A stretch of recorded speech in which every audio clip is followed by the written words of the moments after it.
Shane Company and ShaneCo.com. Tonight, Michael Brown joins me here. This is the former FEMA director. Talk show host Michael Brown. Brownie. Now. Brownie, you're doing a heck of a job. It's a heck of a show with Michael Brown. You're on the radio. On KOA News Radio.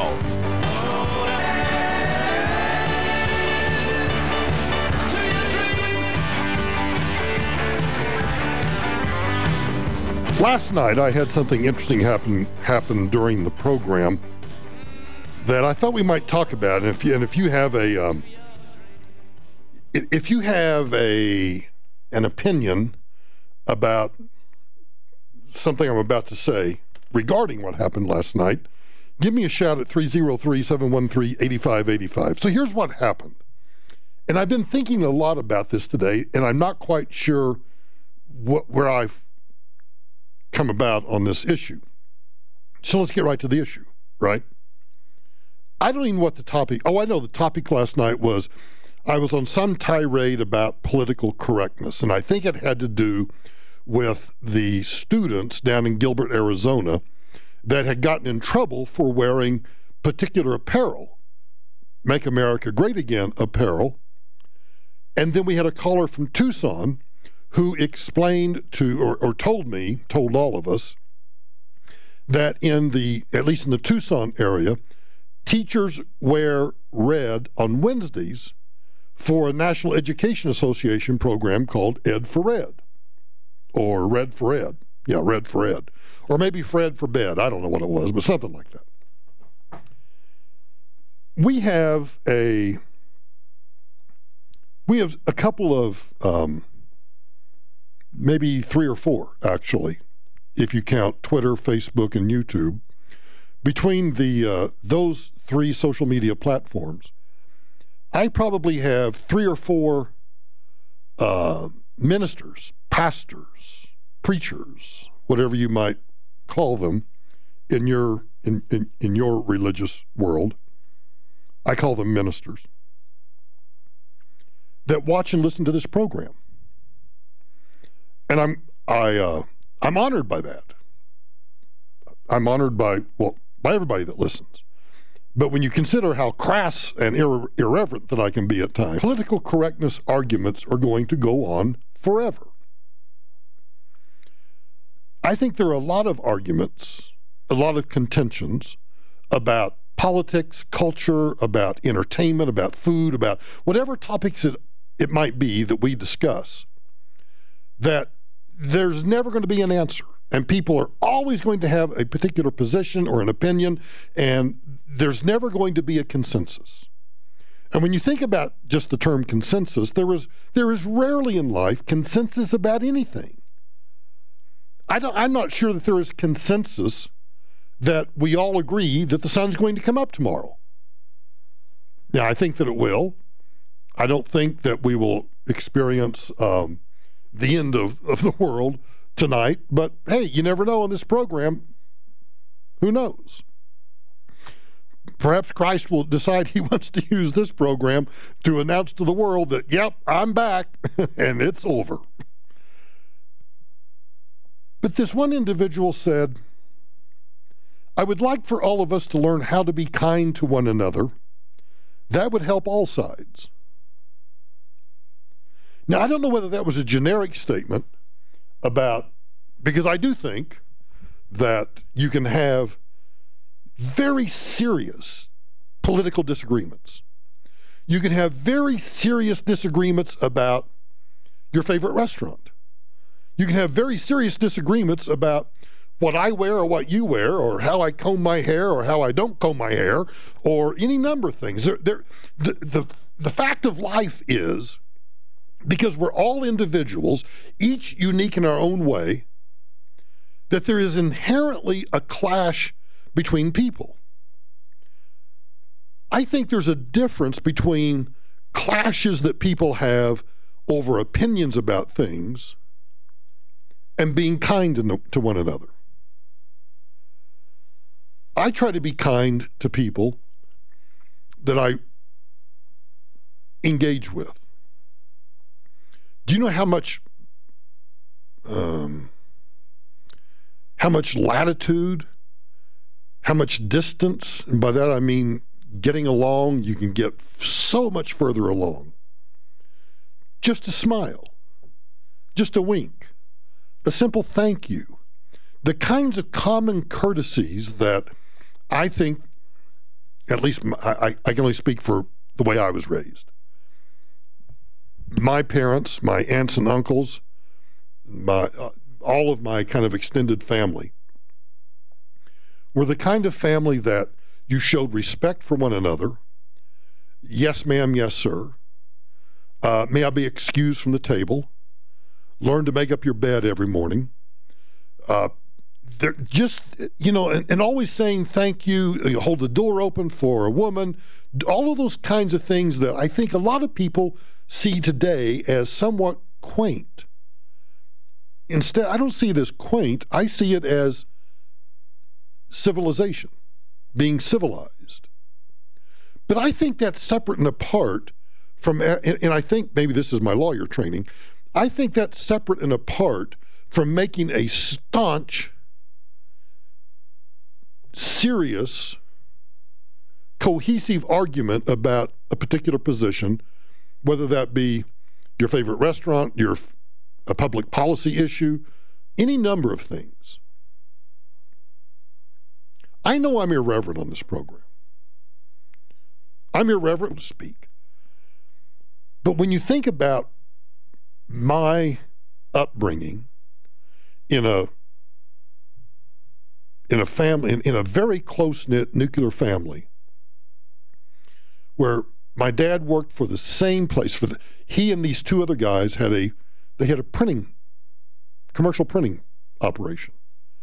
My dad worked in that same place from his junior year in high school, all the way through to his retirement. And then even when he retired, he still worked there part-time until the day he died. Very few people do that. I mean, today it's like people job jump from place to place to place. My mom was a homemaker, stay-at-home mom, and then when most of us got into junior high or whatever, she sold Avon. But neither one of my parents were college educated, and it was absolutely imperative to them that we get a college education. It was absolutely imperative to them that we get good grades from first grade all the way through high school. It was, you're going to study hard, you're going to get good grades, and you are going to be well educated. That instills a certain kind of attitude in you. And then I put, Tamara and I got married at a very young age, started our family, our accidental family that started after we got married. And so when I was in law school, for example, we were raising a child. We were raising a son while I was in law school.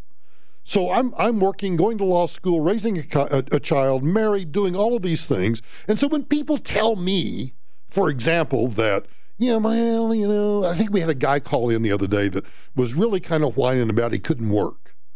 And I was really trying to press him because the more I found out about his inability to work, the more it sounded like a bunch of crap to me.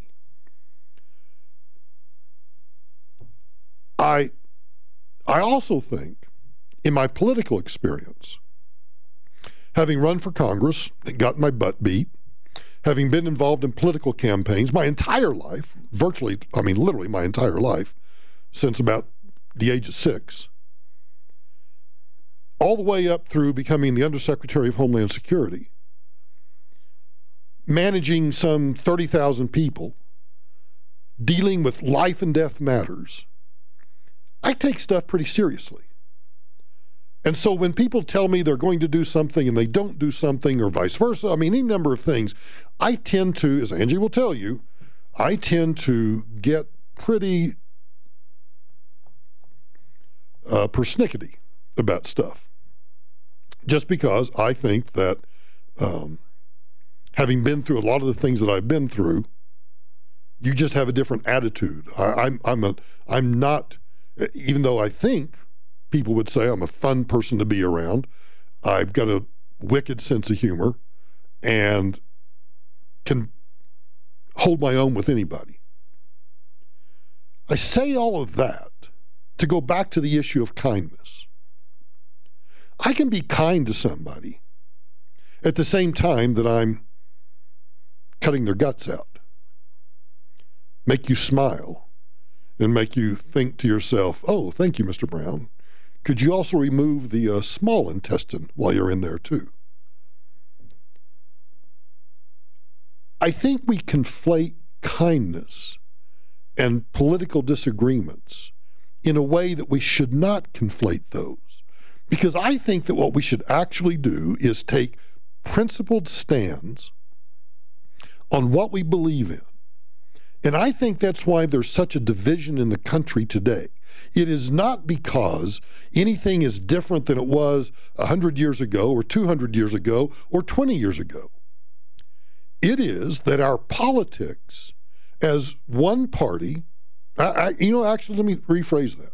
As both parties have veered so far away from what this country was founded on, individual liberty, freedom, a free market, that those of us who believe in those things and believe that that is what has made America great, irrespective of whether you think we need to make America great again or not, I don't necessarily believe we need to make America great again. I think we just need to get America back on the right track. And what I see happening in both parties, which is this horrific veering off to the left, I think is a threat to life, liberty, and the pursuit of happiness. And so I'm going to make as strong of an argument as I can to get things culturally and politically back on track. That's one reason why I talk about cultural issues as much as I do about political issues, because the culture is what really drives the politics and not the other way around. But none of that means that you can't be kind to one another. And it doesn't mean that just because you're snarky with somebody or you're a smartass to somebody doesn't mean that you're being mean to somebody. And quite honestly, and I mean this very sincerely, I think there are some people in government, in business, wherever you turn. You know this is true in your place of work. You know this is true in your place of worship. You know this is true in your school, in your college, wherever you happen to be. There are people that are just woefully ignorant about why this country is the greatest country on the face of the earth, and why this country has done more to advance civilization than any other country or group of people in the history of mankind. And that's something worth preserving, and that's something actually worth fighting for. And if that means that I've got to refer to Alexandria Ocasio-Cortez as a dimwit, you know what the fact of the matter is? She's a dimwit. And if I were on a debate stage with her, I probably would refer to her if she was making some argument about some stupid thing about her Green New Deal. I would probably say that is one of the most dim-witted ideas I've ever heard, and then go on to explain why. Mockery sometimes is as effective, if not more effective, than a logical argument. Because there are times when you have to take a 2-by-4 to get somebody's attention. And there are times also, this is true whether you're in a courtroom or you're in a management meeting or anything else, where you have to point out the absurdity or the stupidity of whatever it is that's going on. So back to the comment that was made last night. I'd like us all to learn how to be kind to one another. That would help all sides. I think you should be kind to one another. But being kind to somebody and pointing out the fallacy of their beliefs, pointing out the absurdity of their beliefs, pointing out the danger of their beliefs, doesn't mean that you can't do it with a smile on your face or a little humor in your voice Because to do otherwise, I think belies, belittles, and betrays the principles that you live your life by. Everybody ought to take an inventory of the principles upon which they live their lives. And I think that is, it goes right back to the golden rule. I would like to treat others. I don't always, but I would like to treat others as I would expect them to treat me. I find that golden rule very difficult, particularly when you're dealing with a bureaucratic organization or you're dealing with the dumbassery that goes on in the world. There are times when you just have to call a spade a spade. And if that means you have to point out that, the position that you're taking is absurd. And let me tell you why it's absurd. Doesn't mean that I'm necessarily being mean to somebody. It doesn't necessarily mean that you're being cruel to somebody. Diplomacy sometimes is the art of getting what you want without the other side realizing that you're getting what you want. And sometimes diplomacy simply doesn't work. Sometimes you need the 2-by-4. Sometimes you need the baseball bat. Sometimes you need the snark. Sometimes you need the humor. Sometimes you need all of that. So yes, let's all be kind to one another. Let's learn to open the doors for each other. Let's be respectful of our elders. Let's say thank you when a waiter or someone else provides you service. And let's also do this,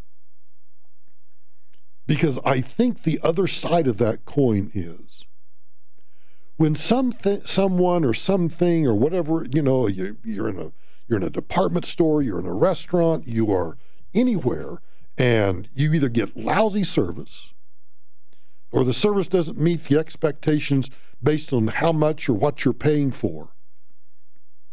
I think you owe it to those people to say to them, you know what, the service really sucks. You don't have to yell. You don't have to be mean. But I think, again, just, you know what it is? It's being honest. And sometimes, and I know, does this dress make my butt look big? No, honey, it does not. Meanwhile, you're thinking, holy moly, where'd you get that? Not that kind of honesty. But the kind of honesty that just says, particularly in the public sphere, yeah, this isn't working. And what you're doing is just plain wrong. So I don't know, what do you think? You think you think kindness and political debate can coexist or not coexist?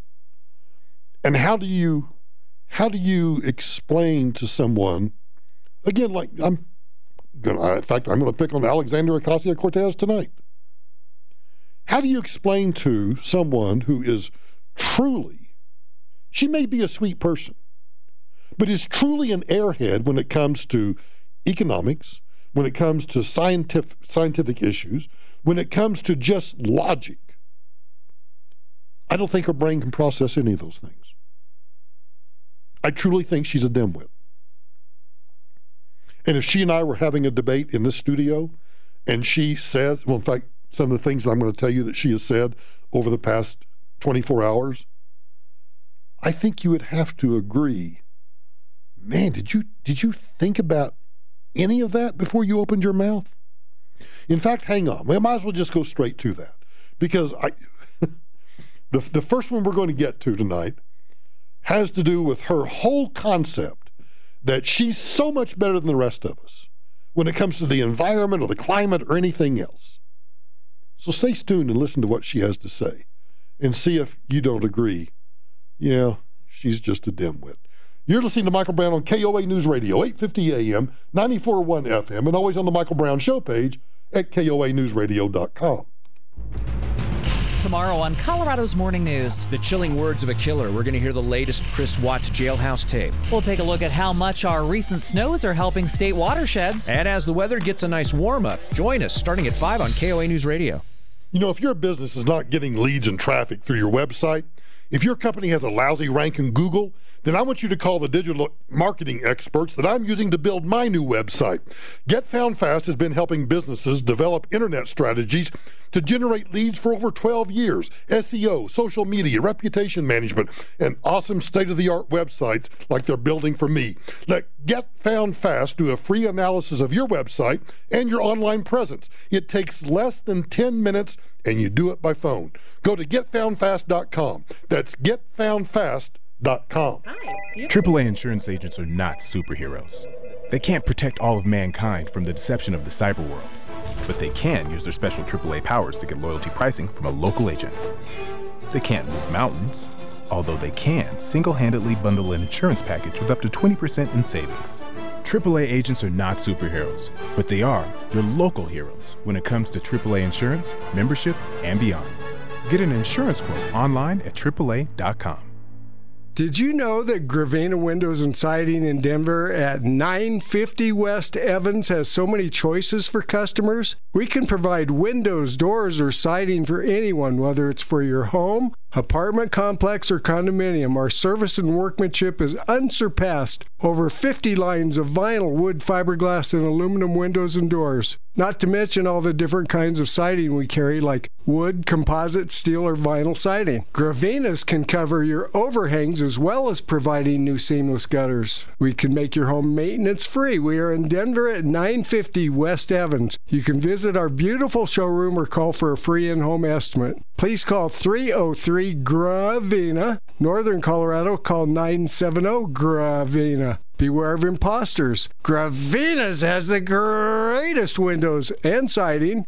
Nobody beats us. Nobody. 303-GRAVINA, 950 West Evans in Denver. Hi, I'm Rick Edelman, and I have a feeling that retirement is on your mind. You're wondering if you've saved enough or whether your money is in the right places. You're wondering when will you be able to retire or will you be able to stay retired? And is your money sufficient so you can live in comfort and financial security for the rest of your life? You're wondering all this, but you really don't have to just wonder. You can resolve all these questions in your effort to enjoy a retirement that's everything you want it to be. And we can help. At Edelman Financial Engines, our clients are predominantly concerned about retirement, your financial security for your spouse, for your aging parents, for your children. And we can help you just like we've helped thousands of folks just like you for more than 30 years. So call us at Edelman Financial Engines at 888-PLAN-RIC. That's 888-PLAN-RIC. Or visit us at rickedelman.com. That's ricedelman.com. And don't wonder about your retirement, because we're here to help you. I've bought more guns at one place than any other place in my life, and that's at Gunsport in Boulder. You'll find Gunsport at 14th and Arapahoe in Boulder. Easy drive. Go up and visit the guys and tell them Michael Brown sent you. Gunsport at 14th and Arapahoe or online, gunsport.us. Ron Burgundy Podcast. The Ron Burgundy Podcast. Already one of the most listened to podcasts in the world. There's a new episode available now. Listener download on the free iHeartRadio app. Renters Warehouse has big news. They've acquired one of America's leading online real estate investment marketplaces and are the nation's leading real estate investment services company. This means Renters Warehouse is now your one-stop shop to research, buy, lease, manage, and sell single-family rental properties. Whether you're looking at 20 properties or just one, you can easily do it all from the comfort of your own home. Heck, you can even do it from your phone. And your properties can be anywhere in the country. It all starts by visiting renterswarehouse.com today. KOA News Radio time 7:30. Relief in ice on I-70, that is, in Clear Creek and Summit counties, as CDOT crews have cleared the interstate in both directions on both the east and west sides of the tunnel. Numerous avalanches have trapped cars and closed the road over the last couple of days, but again, I-70 reopened in the high country.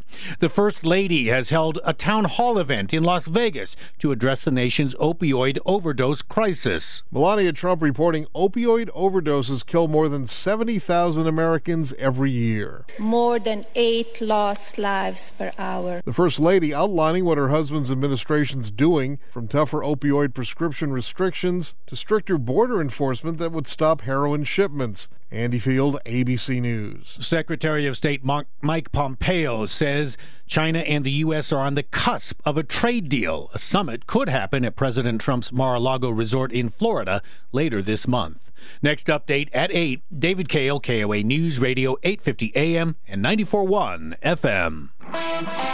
Big problem on the west side of town. A serious accident has closed Highway 93 between Indian Head Road and Ralston Reservoir. There's about a half-a-mile delay in either direction on 93, so be aware. Construction on eastbound I-70 at Central Park Boulevard is slowing you back to 270, but the rest of I-70 is accident-free.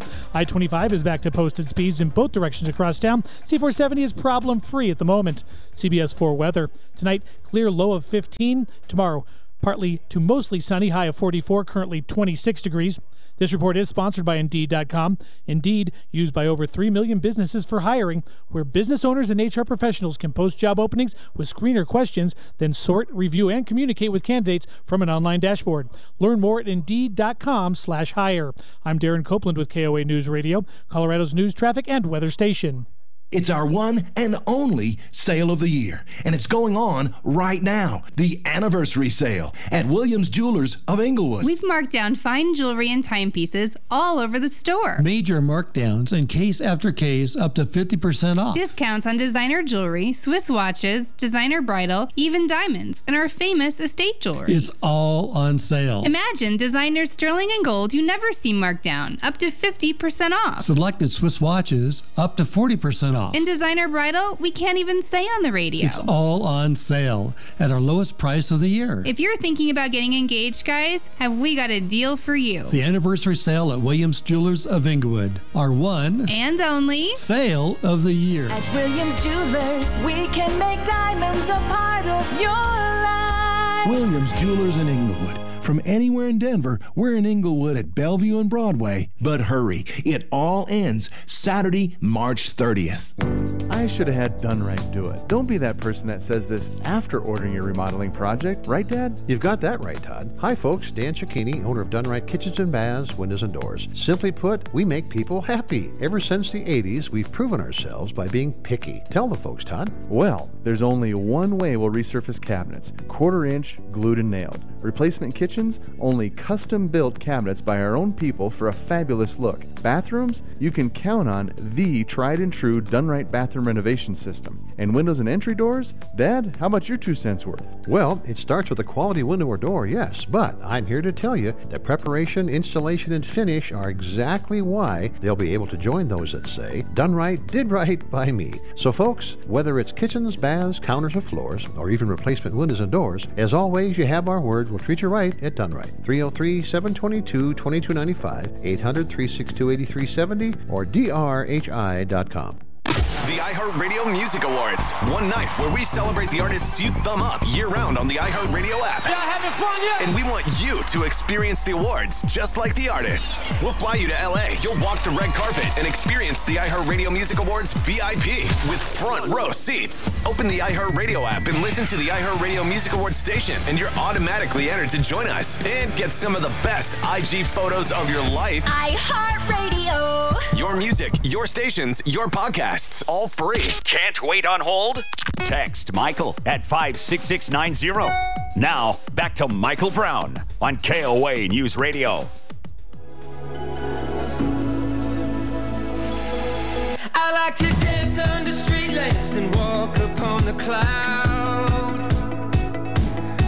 I like to shout from the rooftops and surf on top of the crowd. Yeah, I should remind everybody that you can text us 56690. Now, we share that text line with one of the rock stations and obviously with Lewis and Logan. So I would just ask you to put the word Mike. Just text the word Mike to 56690. It's just easier for us to keep track of who you're texting, because for whatever reason, although we haven't seen that lately, have we, Angie? Where the people text in the middle of our show the songs they want the party to play? Yeah, no, we haven't seen that yet. But we tend to get that. For a while. Yeah, for a while. Maybe, okay, 2 nights. We haven't seen it for 2 nights. We saw it last week. So back to the whole idea about being kind and about political disagreements. And I do think, speaking of the text messages, I do think that this individual is right.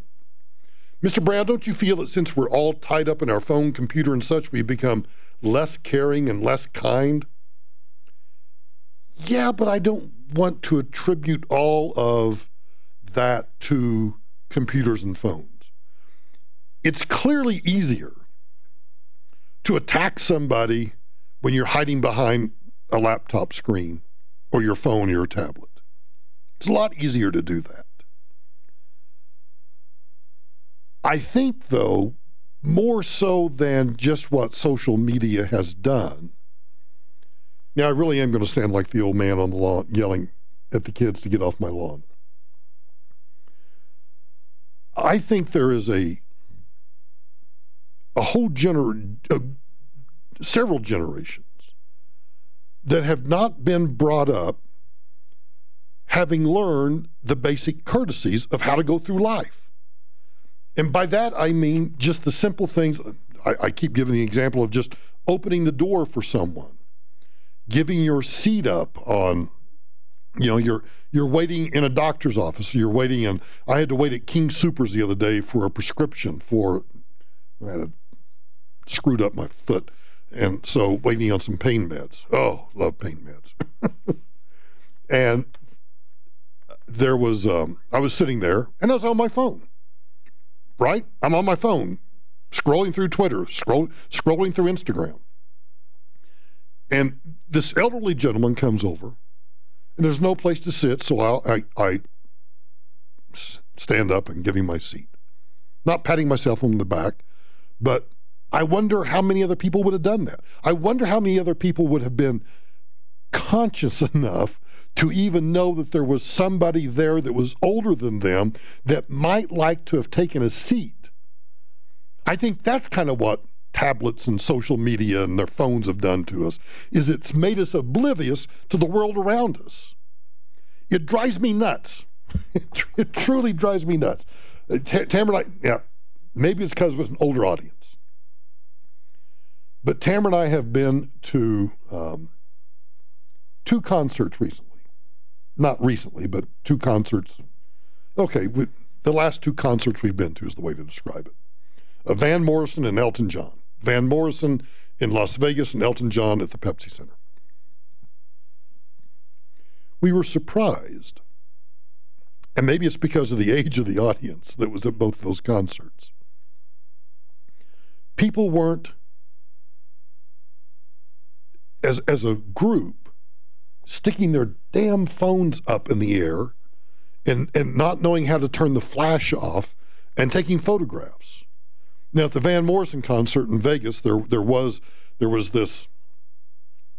these 2 guys sitting right in front of us that I actually did have to kind of tap them on the shoulder like, hey, guys, we'd like to watch the concert. And then, now that I think about it, at the Elton John concert, I had to switch seats with Tamara because a guy sitting next to her kept sitting up on the armrest, blocking her view of the concert. So I told Tamara, well, just you move over here and I'll sit there.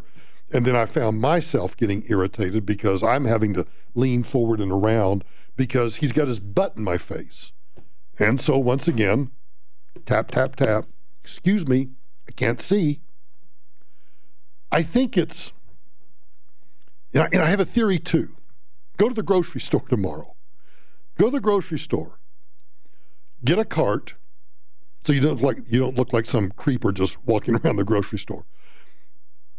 Get a cart and watch. Because my theory is people and their grocery carts, that's exactly how they drive on the highway too. They're oblivious to anybody else. And I think as a society, we have become so inward looking. And there's nothing wrong at all with introspection, but we have become so introspective and so inward looking all of the time that we're not living. We're not actually experiencing the things that are going on around us as they occur.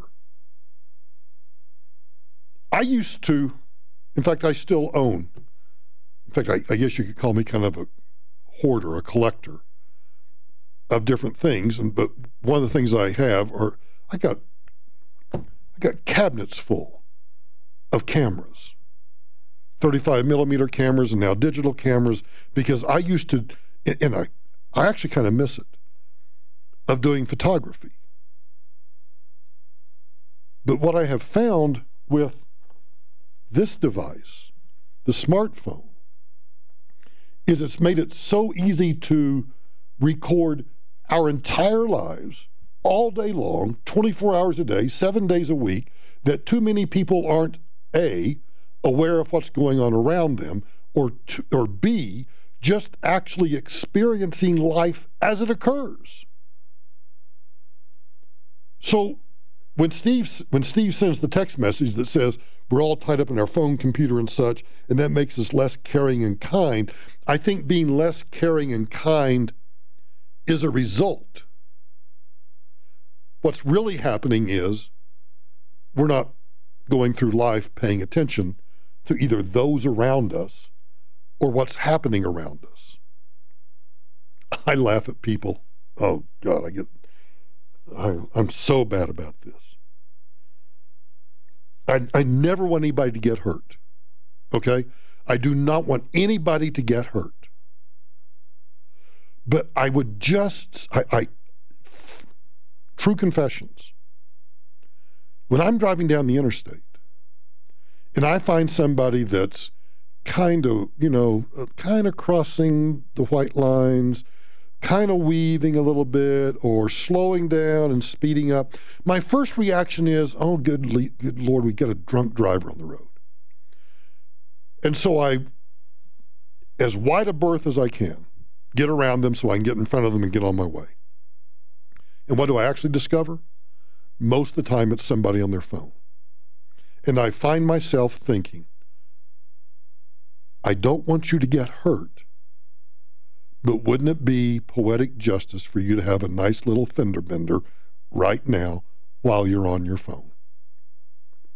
You can say that's cruel of me, but I'm just telling you, you're lying if you're telling me you've never thought that too. I just have a radio program where I just told 38 states that I think that. You just keep it to yourself. So let's get to AOC, because I think this next clip is a great example of what I mean by her dim-wittedness. You know, most places, I shouldn't say most places, a lot of places now, you have to pay for your plastic bags when you go to the grocery store, or you go to Walgreens, or you go to Target, or wherever you go. Because, you know, apparently plastic bags are going to absolutely destroy civilization. So instead, somehow, paying a nickel for the bag is going to save civilization. It's going to save the earth. And then we're told that rather than pay the nickel for the plastic bag, what you should do is you should get those reusable bags, you know, the cloth bags that end up having all sorts of, you know, really nasty stuff, mold and everything in the bottom of them, because nobody ever washes them. Yeah, that's what you're supposed to do. Well, where do you think Alexandria Ocasio-Cortez comes down on the whole idea of plastic bags? Got it? I can be upset that I get 10 plastic bags at the grocery store and then have to toss out my plastic bags because the recycling program in the area is tough, and that's okay. All of these are not reasons to stop fighting. All of these are reasons to keep fighting. And these are all reasons and pieces of evidence to say, hey, we need to make it easier to recycle. Why are you using the plastic bag in the first place? Why aren't you setting an example? Why aren't you, I mean, you are now a member of the United States Congress. You are an elected official of this country. And you, even though I think you're horribly misguided, I think you're horribly ignorant, why don't you use a reusable bag, sweetheart? Why are you sitting there telling whoever this is you're talking to, why are you complaining about you take 10 plastic bags and then you take them home and you have trouble recycling them because, well, in case you don't know it, we are overrun with recyclables. There's no more room for recyclables. Everybody's recycling so much crap that it doesn't really pay to recycle anymore. So if you really buy into all of that crap that she's trying to feed us, doesn't it beg the question, if you're so smart, why are you taking a plastic bag to begin with? Why are you using even one plastic bag? Where are your reusable bags, sweetheart? I can be upset that I get 10 plastic bags at the grocery store and then have to toss out my plastic bags because the recycling program in the area is tough. So if the recycling program in your area is tough, this is what I mean by utter dim-wittedness. If you are a wacko environmentalist, I had a conversation with some salespeople this morning, and I had something listed on my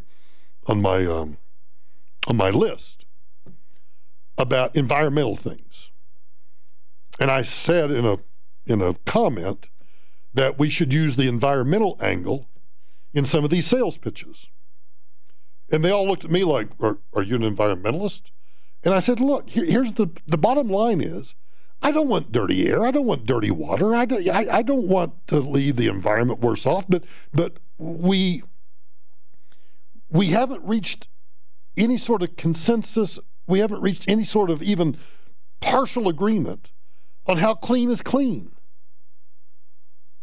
I look around the state of Colorado, and I think we've done a fine job.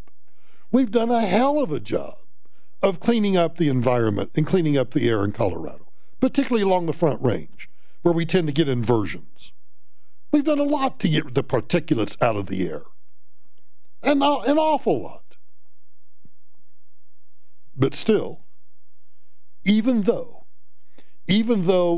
probably 99% of the cars that ever go through the stupid emissions testing that we do in Colorado pass the emissions testing, we continue to do it. Why? Because we're trying to catch that 1% or that 1/10 of 1% of cars that fail.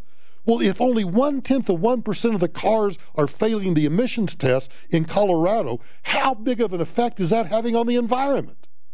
Minuscule. Infinitesimal.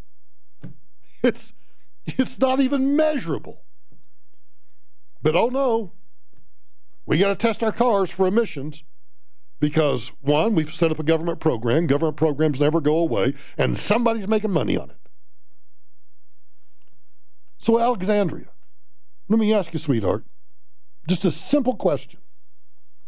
If the recycling program in your community sucks, why are you taking the plastic bags and then throwing them away? You were just lucky enough because you got a sweet-looking little face, because you talk like a sweet little valley girl, and people buy into that crap. You got elected to the United States Congress. You are one of 435 members in the House. And you can't figure out that if the recycling program in your community sucks, that maybe you ought to, if you're trying to tell me that I can't fly or I can't drive, that I have to take the magic bus that's going to somehow get me from San Francisco to Honolulu, whatever that magic bus is, or that's going to get me from Denver International to Budapest. Seriously?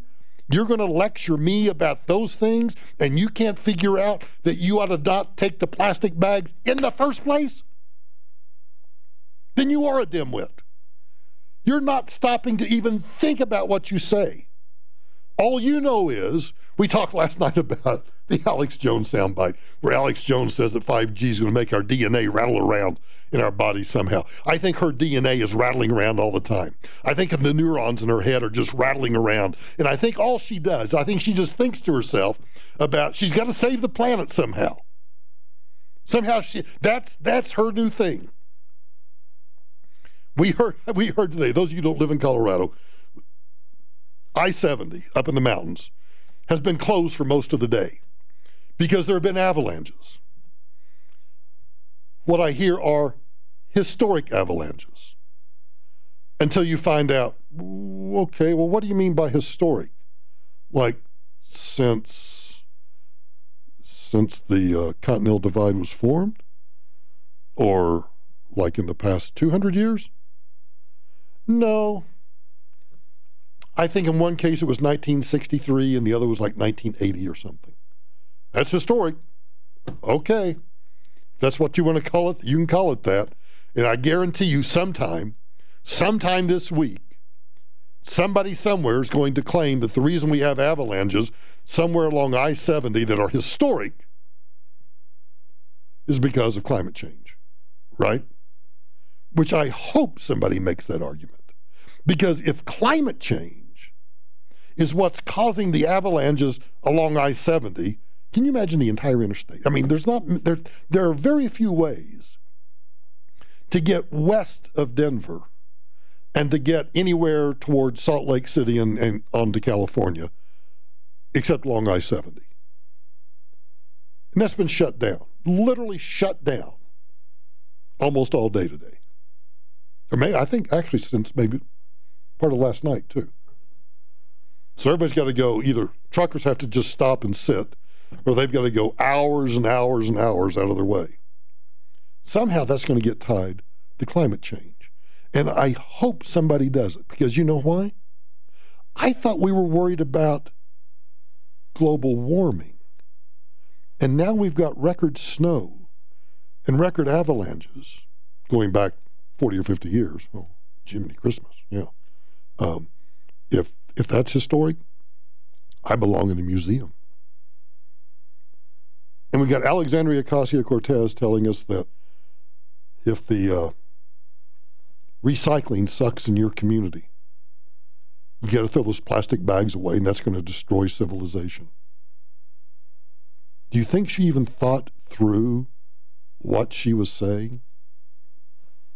I don't think she has any self-awareness whatsoever about how stupid it sounds.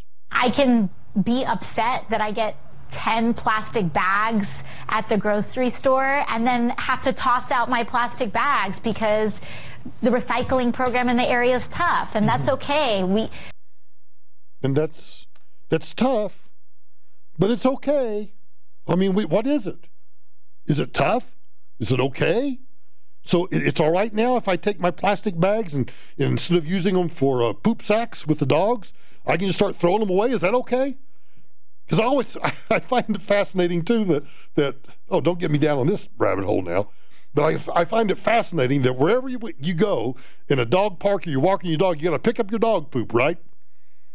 Horse poop's fine. You can have horse poop everywhere, but you can't have dog poop. Dog poop's going to destroy the earth. So what we do is we pick up all the dog poop in a plastic bag, and then we tie it in a knot and we throw it in the trash. What's with that? Alexandria, help me here. What are you trying to tell me? What am I supposed to do? I can be upset that I get 10 plastic bags at the grocery store and then have to toss out my plastic bags because the recycling program in the area is tough, and that's okay. All of these are not reasons to stop fighting.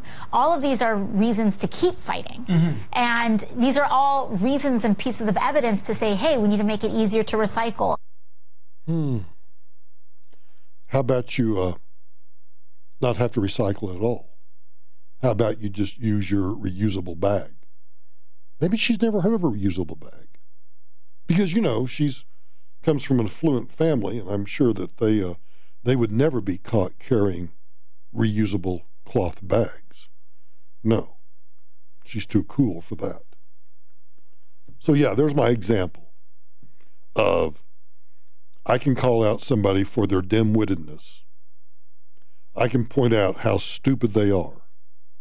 And I don't think that's being unkind. I think I'm just willing to say what everybody else is thinking. And I'm willing to say what needs to be said. You're listening to Michael Brown on KOA News Radio, 850 AM, 94.1 FM, and always on the Michael Brown Show page at KOANewsRadio.com. In the morning, it's the information you want. Just want to be informed. It's the information you need. I really need to know traffic conditions, the weather. Colorado's Morning News, mornings 5 to 10. On KOA. Because you need to know what's going on. News Radio. Retirement. It could be the best years of your life. You'll finally get to do what you want to do. Travel, golf, spend time with the grandkids, or just relax at home. But you have to plan for it. Start by tuning in to Matt Clace every Saturday morning at 6 for Financial Awakening. Don't wing it, plan for it. Tune in Saturday mornings at 6 for Financial Awakening with Matt Clace of the Paradigm Group. Investment advisory services offered only by duly registered individuals through AE Wealth Management, LLC. Springtime is the time to buy a new Polaris. Right now, the world's best-selling off-road lineup is priced to move. Get more done with a hardworking Ranger. Chase adventure on a legendary Sportsman. Or live wide open in a high-performance RZR. Rebates go as high as $1,500 during the Polaris Spring Sales Event. Offers valid in the U.S. through 4/30/19, subject to credit approval. Rebates and financing vary by model and year. See dealer for details. Always wear a helmet, never drink and ride. Come to Shane Company for a gift that's easy to love. Hi, I'm Tom Shane. And I'm Alicia, our lead designer. Jewelry essentials are classic pieces that every woman should own. They make perfect gifts because she can wear them with anything. At Shane Company, we have all the essentials. Diamond studs, diamond hoop earrings, diamond pendants, tennis bracelets, and statement rings with diamonds, sapphires, and rubies. My team is always redesigning the basics to make them anything but basic. They still look classic, but our unique details make them beautiful from every angle. Far more special than the plain styles sold everywhere else. Come in and see our excellent craftsmanship. You can feel how substantial each piece is because we make all of our jewelry to last a lifetime. Ladies, treat yourself or put these essentials on your wish list. You deserve something beautiful that you can wear forever. Now you have a friend in the jewelry business. Shane Company and ShaneCo.com. You didn't file your taxes last year and the IRS didn't say anything. The fact is, you haven't filed income taxes for several years and you figure it's too late. It'll cost too much. And there's no way you're going to figure it out. But there's still that knot in your stomach knowing it's just not right. The bad news is, right now, you're a fugitive from the IRS. The worst news is, if they catch you, it's 1 year in jail for every year you haven't filed. I'm Jack McDonough, founder of Blackfin IRS Solutions. The good news is, the instant we file your back taxes, you go from being a fugitive to just owing money. And then, Blackfin can negotiate with the IRS for you. I can help you because I've been there. The sooner you call Blackfin about filing your back taxes, the sooner you'll get a good night's sleep. Get caught up on your unfiled income taxes. Call Blackfin IRS Solutions online at blackfinirs.com. For your free in-person consultation, call 303-904-1450, 303-904-1450, or blackfinirs.com. Pat Woodard here with Hanson McLean's Scott Hanson. Scott, I've read that couples face 81 different combinations when applying for Social Security. Is that really true? Well, it is, Pat. I mean, it sounds crazy, right? But when I first started roughly 25 years ago, Social Security was pretty straightforward. But today, there's just so many different options that it's when and how you could apply could be worth tens of thousands of dollars in retirement income. So I'm guessing your advisors get a lot of questions about Social Security. Well, it's probably one of the top questions that we get. We've built an entire live workshop series designed to answer the most common questions about Social Security. And these workshops are coming up soon, right? Yeah, we have free Social Security workshops the week of March 12th in the Denver Tech Center, Broomfield, Lakewood, and Highlands Ranch. Now, they're highly educational events that teach people who've been saving for retirement things like how to calculate their benefits, blending 401k income, how to maximize spousal benefits, and more. Where do people sign up? Well, they can register for free at hansonmclain.com, but be warned, this workshop topic fills up quickly. You heard him, Denver. Sign up today at hansonmclain.com. KBCO HD3 Boulder.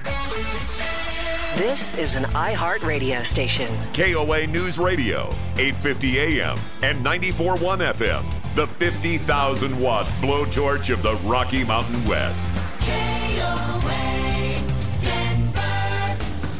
KOA News Radio time, 8 o'clock. Our top story, snow cleared off I-70 in the high country. First, though, traffic and weather together. Here's Darren Copeland. Still working a serious accident on Highway 93 just north of Golden. It's closed the highway between Indian Head Road and Ralston Reservoir Road, I should say. Watch for delays there. Construction on westbound I-70 approaching Central Park Boulevard is going to slow you down as they're taking down the right lane. Also watch for slowing starting at Havana, and construction eastbound I-70 between Steele and Brighton Boulevard. That'll cost you a few extra minutes across the elevated portion. I-25 is back to posted speeds in both directions. 225 and 270 are wide open. I'm Darren Copeland with KOA News Radio, Colorado's news, traffic, and weather station. 15 degrees tonight in Denver with clear skies. Tomorrow we get to the 40s, 44 degrees, mostly sunny to partly sunny skies. And late at night, Wednesday night and into Thursday, there'll be a chance for some light snow here in Denver. After that, we head to the 50s to end the rest of the week. From CBS 4, I'm meteorologist Lauren Whitney on KOA News Radio, 850 AM and 94.1 FM. 25 degrees in Denver. Finally, traffic flowing in both directions on I-70 on the east and west sides of the tunnel. Avalanches over the last couple of days had closed the interstate, dumping mountains of snow on the road and burying cars. No more lawsuits or investigations involving Jack Phillips and his Masterpiece Cake Shop. The state of Colorado and the Lakewood Cake Baker have called a truce. Jim Campbell is Phillips' attorney. The state of Colorado came to us and said that they had decided to stop prosecuting Jack Phillips. So as soon as they made that clear to us, we realized we had achieved everything we hoped to do through our federal lawsuit. Phillips won a U.S. Supreme Court case after refusing to decorate a wedding cake for a gay couple. After that, Phillips was investigated for refusing to decorate a transgender cake, so he filed a federal lawsuit against Colorado. With the new deal, all those lawsuits are dropped. A state Senate committee is hearing from hundreds of people for and against a controversial bill that would change the way Colorado regulates the oil and gas industry. It would give local governments more control. Erie trustee Christian von Woudenberg spoke in favor of the bill. Residential drilling. It's the heavy industrial practice of oil and gas exploration mere hundreds of feet from the homes where we raise our families, where we expect to be safe. On that basis alone, this practice cannot be considered rational nor reasonable. On the other hand, Dan Haley with the Colorado Oil and Gas Association says they're taking residents' needs into consideration. I think these things are being considered every single day. Our operators are out there working with local governments, working with state regulators on how we can do this better, cleaner, and safer every day. The hearing before the State Senate Transportation and Energy Commission is expected to last several hours. Senate Majority Leader Mitch McConnell says President Trump will likely use his first veto on the National Emergency Declaration on the southern border. The president, in all likelihood, is going to get a measure that he will veto and will almost certainly be sustained. The veto will be sustained in the House. The minority leader, New York Senator Chuck Schumer, imploring his Republican colleagues to vote against the emergency declaration for border wall funding. The resolution of disapproval is likely to pass in the Senate before Congress breaks for recess March 15th, with a veto likely to follow from the president. Next update at 8:30. I'm David Kale, KOA News Radio 850 AM and 94.1 FM. Hey there, it's Denise Plant. Get your dream kitchen from Stonecrafters. They offer an in-home free consultation, no extra charge, and will beat any price by 10%. Look no further. 303-228-5980 or go to stonecraftersco.com. Get your dream kitchen today, thanks to Stonecrafters. The average smoker tries to quit up to 30 times, and many are looking for an alternative. Juul was designed by smokers, for smokers, to be a satisfying alternative to cigarettes. Juul is a vapor product that contains nicotine for a satisfying transition. If you're one of the 34 million adults who smoke, know that there is an alternative to cigarettes. Make the switch at Juul.com. That's Juul.com. Warning, this product contains nicotine. Nicotine is an addictive chemical. I've bought more guns at one place than any other place in my life, and that's at Gunsport in Boulder. You'll find Gunsport at 14th and Arapahoe in Boulder. Easy drive. Go up and visit the guys and tell them Michael Brown sent you. Gunsport at 14th and Arapahoe or online, gunsport.us.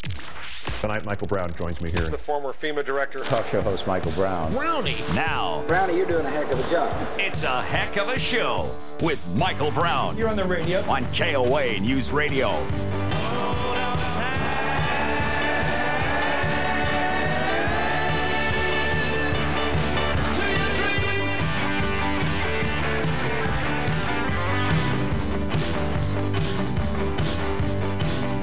We've been talking about whether or not you can be kind and still have political disagreements, and I think that you can.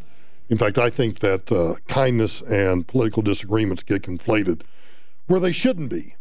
And I was curious what all of you thought, so let's go to Fred down in the Springs. Fred, you're on with Michael Brown. What you got? Hey, Michael Brown, this is Fred. I just wanted to say I listen to your show quite often. Sometimes it's a little over my head. No. I don't understand. I'm not the brightest guy. No, you're doing fine. But I have two sons, one that is 39, one that is 41. And the 39-year-old has Fragile X syndrome. He can't read or write, but he can sing every Alan Jackson song. And he is the most polite kid in the world. He opens the door for people at the stores and the post office and stuff. And I've raised both my boys to be like that. And I served 4 years in the military and 27 years on the federal fire department. And I normally use yes, sir, no, sir, and tried to teach my kids the same thing. And that's all it takes in this world is just a little respect. Yeah, a little respect and a little kindness. So now what's the syndrome that your son has? He has Fragile X. The X chromosome is messed up. And in 1980... he went to Children's Hospital in Denver, and there was a big a doctor there, and she was one of the founders that named this, and it means the X chromosome has an extra hook in it. So it's more of a mental challenge. Like I say, he can't read or write, but he can sing songs, ride the city bus. And a couple of years ago, he went to work at the recycle center where he worked here in the Springs, and told his boss he was going to quit and retire like his dad. So I just looked it up, and it says the average IQ in males is under 55. Is your son's IQ probably 55 or under? Yes. And yet he understands with that level of an IQ how to be kind and nice to other people. Very much so. Very much. Now, do you think that is and I don't know how to. I'm trying to figure. It's a lot of repetition, I think. Well, and my question was, do you think that is he's repeating or he's just mimicking what he sees you do, or do you think he actually comprehends what he's doing? I think he comprehends to a point, but it's very repetitious. Correct. I mean, what we teach him. And what he learns to do, because he's a creature of habit. Sure, sure. Does the same thing all the time and same routine every day. Now, does he require physical therapy or behavioral therapy or anything like that? None at all. None at all. And there's nothing they can do, to make him any better. Okay, but so and pardon me, because I've never heard of this before, so now I'm fascinated by this kind of stuff. So it's a very interesting syndrome, yes. So does he have all of the physical capabilities? I mean, can he go to the bathroom himself? Can he bathe himself? Can he do all of those things? He's very independent. We have to help him shave because otherwise he kind of nicks himself. Okay. And like when he dresses himself. And I'm sorry, but is that because of a lack of motor skills, or is there some sort of tremoring involved or anything, or? No, I'd say it's just a lack of motor skills, right? Because he doesn't like facial hair at all. So, I mean, he wants to shave twice a day just to get the facial hair off. So do you think is there a little bit of OCD, a little bit of obsessive compulsive in this syndrome? Right. And like when he gets dressed, he'll dress himself, but he might come upstairs with a Air Force hat on, a CU sweatshirt on, and a Texas Longhorns sweatpants on. So he likes them all. Yeah, I say, Ryan, let's stick to one team each day. So is this something that was diagnosed early, or did he get into puberty before you recognized it, or what? No, he was about 2 years old, and he didn't talk, and we just noticed he was lacking. And he's got a couple physical ailments, like if you looked it up, it might say they have big earlobes, and they have an extra crease in their ear, and they have large testicles, and at a young age, he was very shy, he didn't want to be around people he didn't know. And so it's just the X chromosome is just kind of screwed up somehow. Right, and it has to come from, either the mom or the dad. It doesn't take two to have that. It's just my wife was a carrier. And she had no idea she was a carrier, I suppose. No. And then they traced it back, blood work. They did blood work back in the 80s, and they said that it came from her side. And so and pardon my probing, but when I discover something new like this, I'm just curious. So he obviously lives with you at home. Yes, he lives at home. And I can't imagine that there's, just having, is he the 39 or the 41-year-old? Is he the 39. So he's the younger of the two. Yes. So is it, and I know it's a burden, having a 39-year-old, child that lives at home with an IQ of 55 or less. That's got to be a burden in and of itself. It can be a challenge. Yeah, but other than that, is it just kind of like living with a 39-year-old child? In other words, does he play video games? Does he watch TV? He watches TV. He lives in the basement. Got his own room down there and bathroom. So pretty somewhat self-sufficient then. Right. He'll go downstairs and he'll be watching cartoons. Yeah. And then later in the day, he acts like he's 39 years old, So seriously, so it kind of fluctuates, goes back and forth. Yeah, he can have mood swings. Yes. Well, God bless you, Fred. Thing if you looked it up, Well, yeah, I'm gonna read more about it. I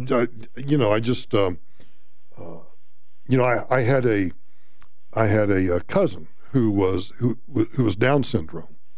Right, and she was just the sweetest. She lived to be 39 years old. I think it was when she finally passed. But she was just the sweetest, and I've always so admired my aunt and uncle who took care of her.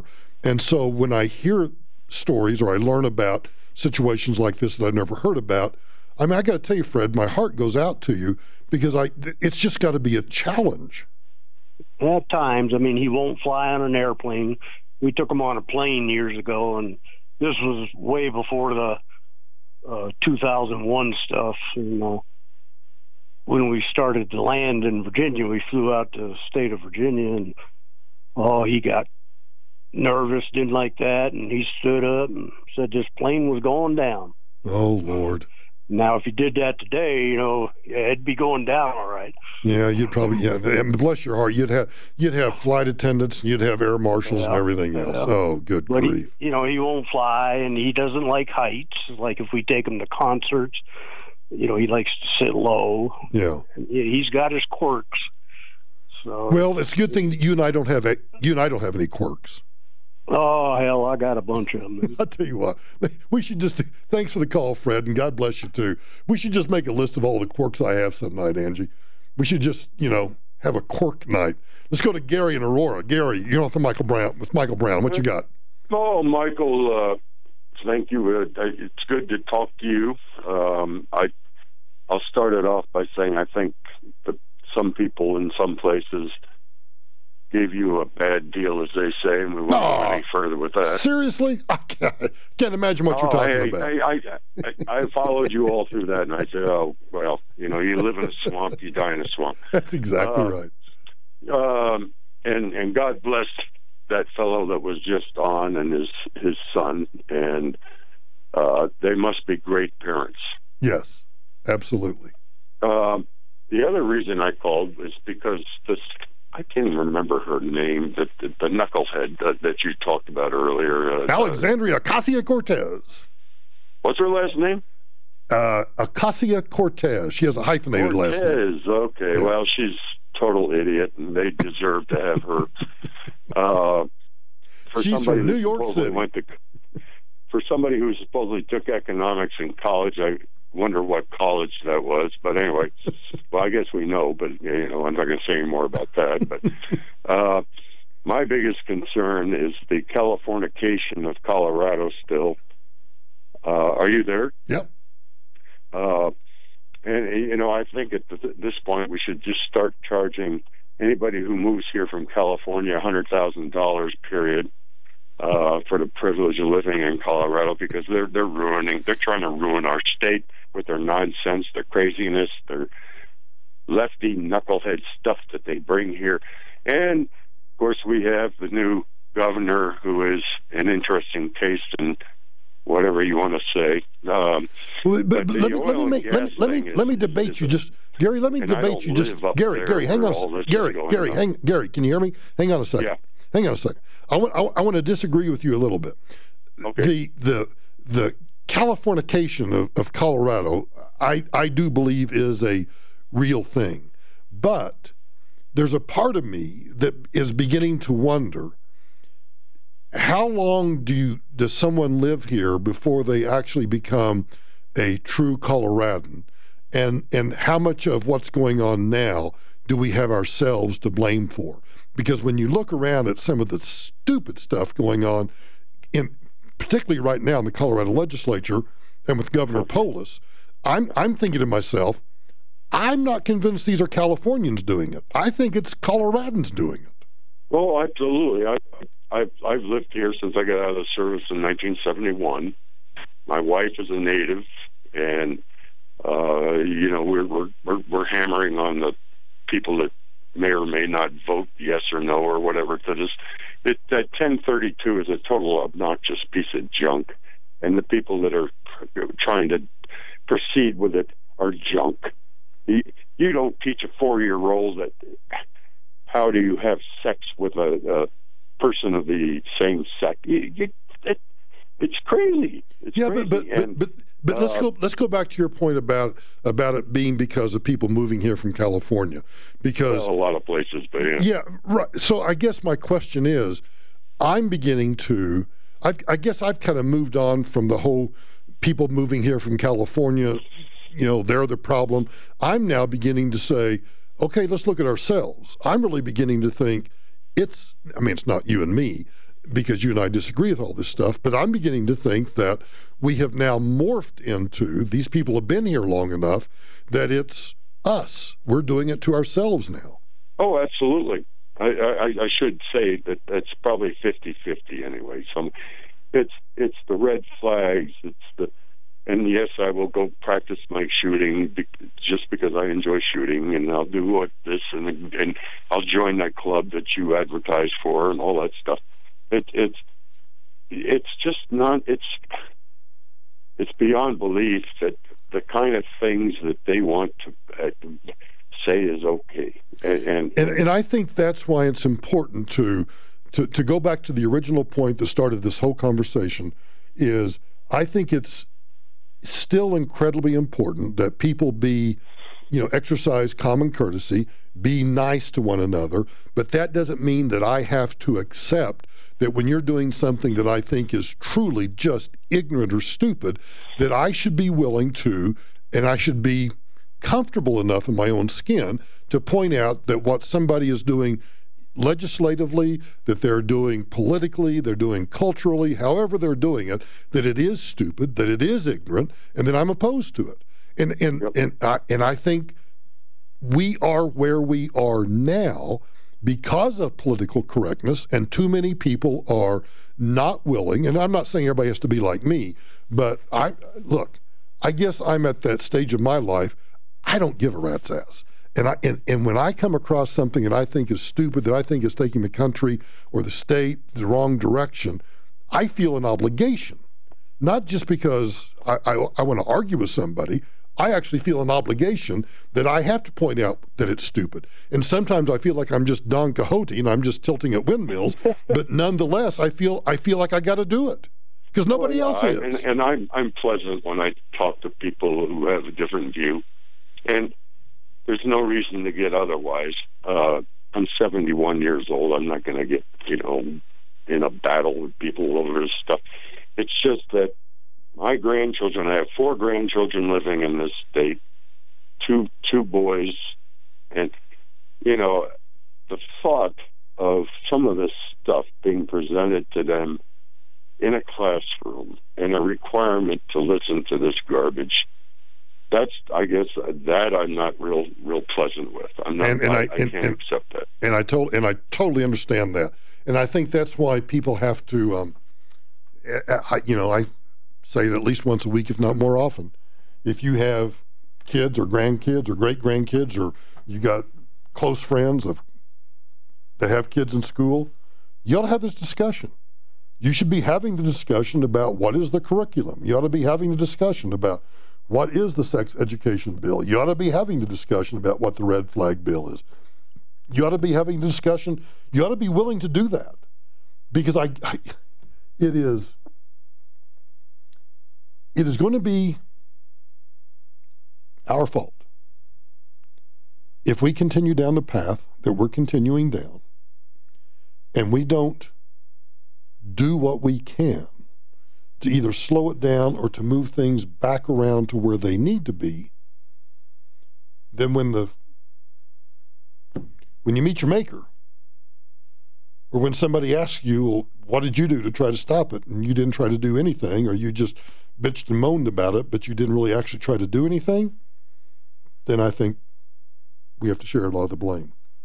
Speaking of political correctness, so I told you that the other night that tennis star Martina Navratilova was becoming female, should be able to participate in a female competition. And I applauded her for making that statement.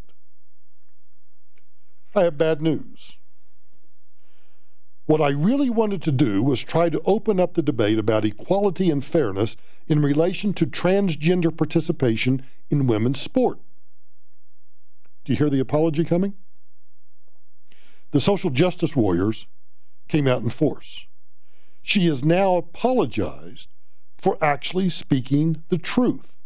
And that is that having transgender women competing in women's sports that depend on size and strength would be cheating, as she said, because the athletes would have, as she said, an unfair physical advantage. So, a group called Athlete Ally, it's a gay rights group, dropped her from the advisory board. Now, you got to remember, Martina is herself a lesbian. She gets kicked off a gay rights board. She's had her title as Athlete Ally Ambassador removed. She tried to make amends in an op-ed by explaining the science. She wrote, to put the argument at its most basic, a man can decide to be female, take hormones if required by whatever sporting organization is concerned, win everything in sight, and perhaps earn a small fortune, and then reverse his decision and go back to making babies if he so desires. It's insane and it's cheating. I am happy to address a transgender woman in whatever form she prefers, but I would not be happy to compete against her. It would not be fair. And then she backs off and says, I really wanted to say we have no issue with people who are transgender. I just, I want to apologize for what I said. Political correctness will be the death of us. Political correctness is what will allow, as I've said a bazillion times, there are no guardrails in our culture anymore. Everything is acceptable. Whereas you and I both know that not everything is acceptable. Political correctness, when a gay woman speaks the truth and the gay people come after her, that's political correctness run amok. You're listening to Michael Brown on KOA News Radio, 850 AM, 94.1 FM, and always on the Michael Brown Show page at KOANewsRadio.com. Tomorrow on Colorado's Morning News. The chilling words of a killer. We're going to hear the latest Chris Watts jailhouse tape. We'll take a look at how much our recent snows are helping state watersheds. And as the weather gets a nice warm-up, join us starting at 5 on KOA News Radio. You know, if your business is not getting the kind of leads and traffic through the website that you think it ought to be doing, maybe your website has a lousy rank in Google, then I think you ought to call Get Found Fast. That's the company that I'm using to rebuild my website. They do SEO, social media, reputation management, and they build great websites like they're doing for me. They can do a free analysis. Plan for it. Start by tuning in to Matt Clace every Saturday morning at 6 for Financial Awakening. Don't wing it, plan for it. Tune in Saturday mornings at 6 for Financial Awakening with Matt Clace of the Paradigm Group. Investment advisory services offered only by duly registered individuals through AE Wealth Management, LLC. Small business owners sometimes go broke. My first business startup in the 80s was a fledgling startup story. Credit cards were maxed, car had bald top. In reality, we played board games and dreamt of someday owning our own boardwalk and park place. That's why I created my 5th successful team has been perfecting the art of flipping properties for cash without the added risk of using your own money or credit. Call now and they'll send you a free copy of their DVD, Hidden Treasures in Wholesale Flipping. On this DVD, you'll see their easy wholesale flipping strategy for locating, evaluating, and flipping a property for profit in your area. Plus, learn how you can access highly discounted properties and the right funding partners for that perfect wholesale flip. Call 1-800-614-2196 now to get your free wholesale flipping DVD. ThriveMD and Lone Tree has gains online real estate investment marketplaces and are the nation's leading real estate investment services company. This means Renters Warehouse is now your one-stop shop to research, buy, lease, manage, and sell single-family rental properties. Whether you're looking at 20 properties or just one, you can easily do it all from the comfort of your own home. Heck, you can even do it from your phone. And your properties can be anywhere in the country. It all starts by visiting renterswarehouse.com today. KOA News Radio time, 8:30. Still more snow on the way to the mountains. Places like Vail and Crested Butte under a winter storm warning posted from 6 o'clock to 6 o'clock on Thursday evening. That's 6 a.m. to 6 the following day. 8 to 16 inches of snow possible above 8,000 feet. A Norwegian cruise ship ran into a sudden gust of wind in excess of 100 miles per hour off the east coast, rocking the ocean liner. The boat tilted almost completely on its side. That, according to passenger Samantha Foster. She was in bed watching a movie when she felt the ship begin to lean. Now we're holding on to the beds because we're rolling out of the beds, and we're just frozen with sheer panic, and we just keep waiting for the whole boat to capsize at this point. That's how I feel. I honestly feel like we're gonna die. At least 8 people were taken to the hospital after the ship docked in Port Canaveral, Florida. Norwegian says the ship is fully operational and is continuing with the cruise. Next update at 9 o'clock. David Kale, KOA News Radio, 850 AM and 94.1 FM. Still trying to get a serious accident on High 93 out of the way. Just north of Golden, it has closed that highway between Indian Head Road and Ralston Reservoir Road, so think about detours and watch for delays. I-25, meanwhile, is back to posted speeds in both directions, but we are getting a report of a car broken down southbound I-25 right around Broadway on the left shoulder, so make sure you take care through that stretch. Construction westbound I-70 approaching Central Park. They've taken down a lane, so watch for slowing starting at Havana. Eastbound construction I-70 between Steele and Brighton will cost you a few minutes. I-70, meanwhile, up in the high country is open again after being closed most of the day for avalanche mitigation. CBS 4 weather. Tonight, clear, low of 15. Tomorrow, partly to mostly sunny, high 44. Currently 25 degrees. I'm Darren Copeland with KOA News Radio, Colorado's news, traffic, and weather station.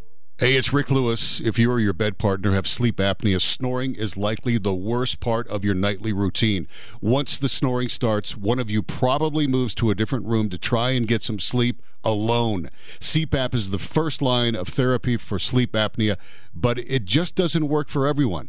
Now there's a silent, mass-free sleep solution keeping couples together in the same room. It's called Inspire. Inspire is a sleep solution that works inside your body with your natural breathing process. It delivers mild stimulation throughout the night to keep your airway open, giving you and your partner a quiet and restful night's sleep together. Inspire is the only FDA-approved sleep solution of its kind that's helping thousands of people like you finally experience their best sleep. A sleep solution for you is just a click away. Visit inspiresleep.com to learn more. This is why thousands of homeowners are making the switch to Rex. With Rex, out of your home. See if you qualify by calling 833-REX-HOME. 833-REX-HOME. That's 833-REX-HOME. DRE license 019-76010. Minimum fee applies. Friday is International Women's Day. International Women's Day. All day long, iHeartRadio will celebrate the incredible achievements of women. Women who have a very clear vision of what they want in life. It's beautiful, and it's about damn time. All day Friday, right here. Special thanks to Prime Video and the upcoming Amazon original series, Hannah, for supporting International Women's Day. Don't miss the thrilling coming-of-age drama about an extraordinary young girl determined to unearth the truth behind who she is. Hannah premieres on March 29th on Prime Video. Connect with Michael Brown. Find him on social media through KOANewsRadio.com.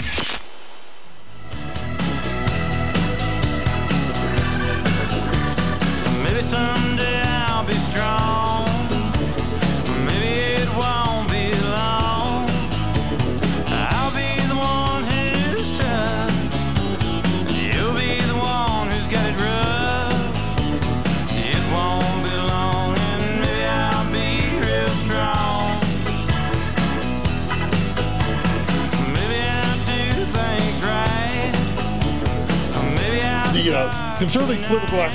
Conservative Political Action Committee conference, convention, whatever you want to call it. I've never gone, have no desire to go, was invited this year and turned them down. And the reason for that, I want to make clear. I think the Conservative Political Action Committee has so far strayed from what true conservatism is that I have no desire to be a part of it. And so when I got the letter inviting me, I just kindly wrote them back and just said, thanks, but I just, can't make it. Now I want to make something clear about the relationship between me and Michelle Malkin. Michelle Malkin wrote some really nasty things about me back in 2005. And,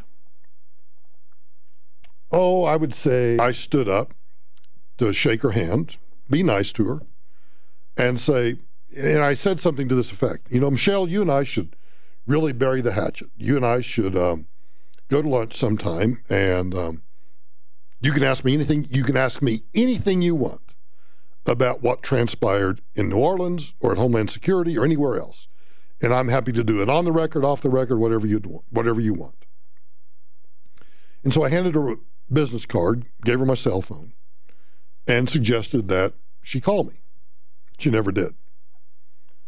Then she and I ended up on a stage together in Colorado Springs a couple of years after that, because a mutual friend of ours had asked both of us, unaware of the strained relationship between the two of us, had asked both of us to come and speak on his behalf in a political campaign, which we both did. And it was awkward. Not for me, for her. Because I had extended the olive branch, and I frankly just didn't care. I listened to her speech, and I thought, well, tell you what, sister, that was a damn good speech. So regardless of what she may think of me, I have a lot of respect for what she had to say at CPAC, because she put CPAC in their place. I want to work these backwards, so if you've listened to the speech, what you're about to hear is going to be in reverse order of how it was actually delivered this past Saturday. The first thing that she did, now I take that back because I'm doing these reverse order. The first thing that I want to point out that she did was she called CPAC to destroy conservatism. They want to take the country down the socialist path. She is standing on the stage. George Soros-funded organization Color of Change, which dedicated itself to censoring and sabotaging right-leaning groups for championing the free market, opposing radical Islam, and exposing open borders. Have you forgotten? 7 years ago, Van Jones's group pressured Pepsi and McDonald's and Intuit and other companies to cut ties to the mainstream American Legislative Exchange Council. The American Legislative Exchange Council, ALEC, is I want to say a 50-year-old organization, maybe older. And it is comprised of state legislatures. You've heard me say that, yes, electing a congressman or a senator is important.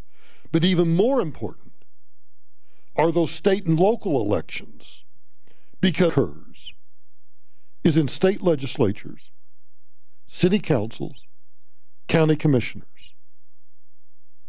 And here is an organization that has done yeoman's work to get conservatives elected and to get conservative political and public policy positions advocated at state and local governments. We should be celebrating them, not bringing in people who want to destroy them by creating boycotts. That's a half-century-old association of mainstream conservative state legislators who believe in, quote, the Jeffersonian principles of free markets, limited government, federalism, and individual liberty. What was ALEC's crime? Crafting model legislation on voter ID to protect election integrity, immigration enforcement measures, and self-defense legislation to strengthen Second Amendment rights. That's what they were guilty of. And so Van Jones and George Soros' Color of Change organization go about to destroy ALECs by creating boycotts. Why are they at CPAC? Why are they allowed? Political correctness. These lights are flashing red, and that's exactly right, because the lights are flashing red on America. Color of... I might point out that lights are flashing red because her time to speak is over, and she doesn't care. Change. The conservative media know how you feel about it. Now, I find it interesting that she mentions the Southern Poverty, Van Jones, George Soros, and others, registration... conservatives, anti-jihad groups, and immigration hawks as quote-unquote hate groups. They want to push us out of the public square. We shouldn't be holding hands with them. They conspire with payment processors in Silicon Valley to deprive the right of our voices and our ability to make a living. Bam. Maybe now they've caught on. Oh. And let us know who you are. She's right. But I don't think anybody cares or pays attention. The other thing that Michelle did was something that I try to do every chance I get. And that is to call out our own party. You know, I don't care. I certainly believe that the two-party system is here to stay. It may collapse, but I don't think it's going to collapse in our lifetime. But I think when I point out stupid things that Republicans or conservatives do, I should start sharing with you the emails that I get from friends. Oh, you shouldn't say that on air. You shouldn't point that out. Well, why not? Nobody else is pointing it out. And if there's something wrong in our own house, we ought to stand up to it. We ought to point out what's wrong in our own house. Inside. From the comfort of green rooms, from the comfort of... And menaced Pro-Trump, anti-jihad moms on social media are being monitored and doxxed. The madness is beyond parody. Last week, you all saw this. Social justice media warriors whipped up hysteria over a Mar-a-Lago pastry chef over her Instagram posts. Where are the sanctuary spaces for law-abiding conservatives who simply want to exercise their rights to free speech and peaceable assembly? And those, wherever they exist, wherever we're able to freely express ourselves, those places, including this microphone, will eventually disappear if people don't stand up and demand that free expression be recognized by both sides. And the failure to do so will indeed lead to the tyranny that the left keeps telling us that we're headed to because of us. The tyranny that we're headed to is because of both us and them. For allowing political correctness, for allowing the suppression of free speech, for not recognizing as much as, again, I use Alexandria Ocasio-Cortez. I don't ever want to shut her down. I want her to yap on as much as she can. I want her to exercise under the speech and debate clause of the Constitution. I want her to go to the floor of the House of Representatives and say as many stupid things as often as she can. And I want her to go on as many late-night talk shows, as many radio programs as she possibly can, because you know what? That's show prep for me. That's just show prep. Michelle Malkin points out, yeah, it's both parties. Hey, remember when Congress promised that they were going to enact a nationwide visa entry-exit system to track legal short-term visa holders? Remember that? Nobody in Congress does.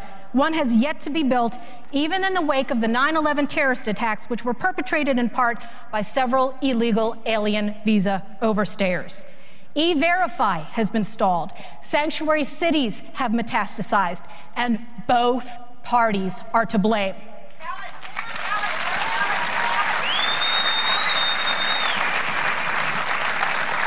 And yes, I'm looking at you, retired Paul Ryan. And yes, I'm looking at you, Mitch McConnell.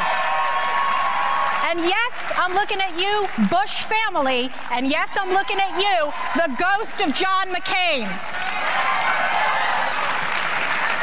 I don't have much time. Let me get through this.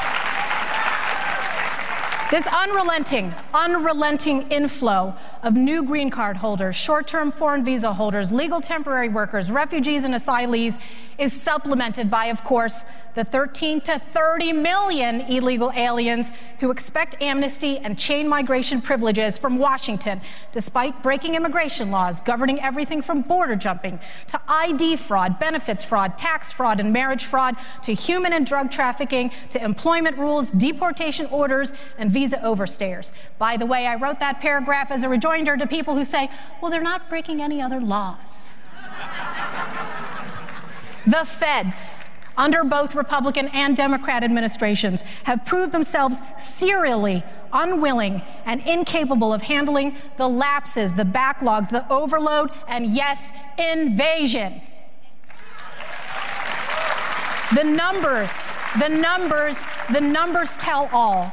Open borders anarchy multiplied by endless chain migration, amnesty, and cheap labor pipelines endangers our general welfare and the blessings of liberty to which we all pay lip service every time CPAC comes around. By every clear measure, the war is not on immigrants, but on American sovereignty. Amen and amen.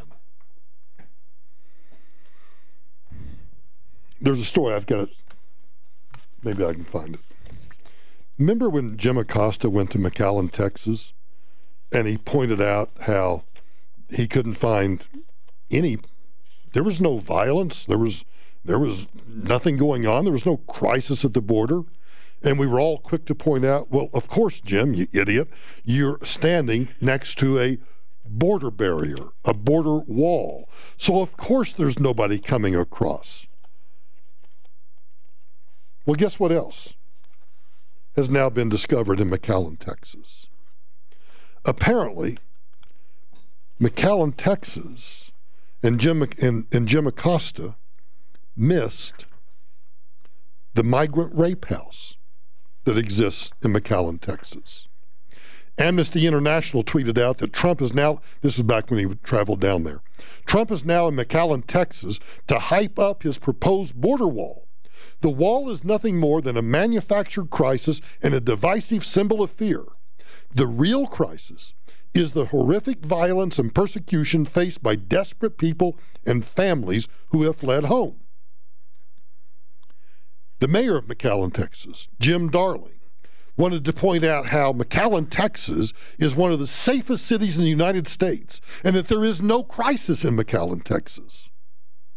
Jim Acosta then tweeted out, all quiet on this stretch of the border ahead of Trump's visit to McAllen, Texas. So we were all told about, how everything's just fine. And then we find out, turns out that there is a rape house where they take migrant women.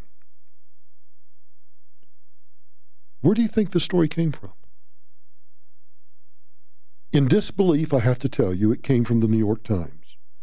In 2014, Melvin, a 36-year-old mother of three, had crossed into the U.S. from her native Guatemala and was led to a house in McAllen, Texas. For weeks, the men she had paid to get her safely to America drugged her with pills and cocaine and raped her.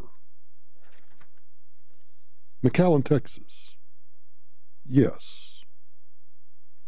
For weeks in the locked room, the men she had paid to get her safely to the United States, refusing to let her out even to bathe. I think that since they put me in that room, they killed me. They raped us so many times, they didn't see us as human beings anymore. Yes, illegal immigration. It's an invasion, and it has consequences that nobody, except, shockingly, the New York Times, wants to talk about.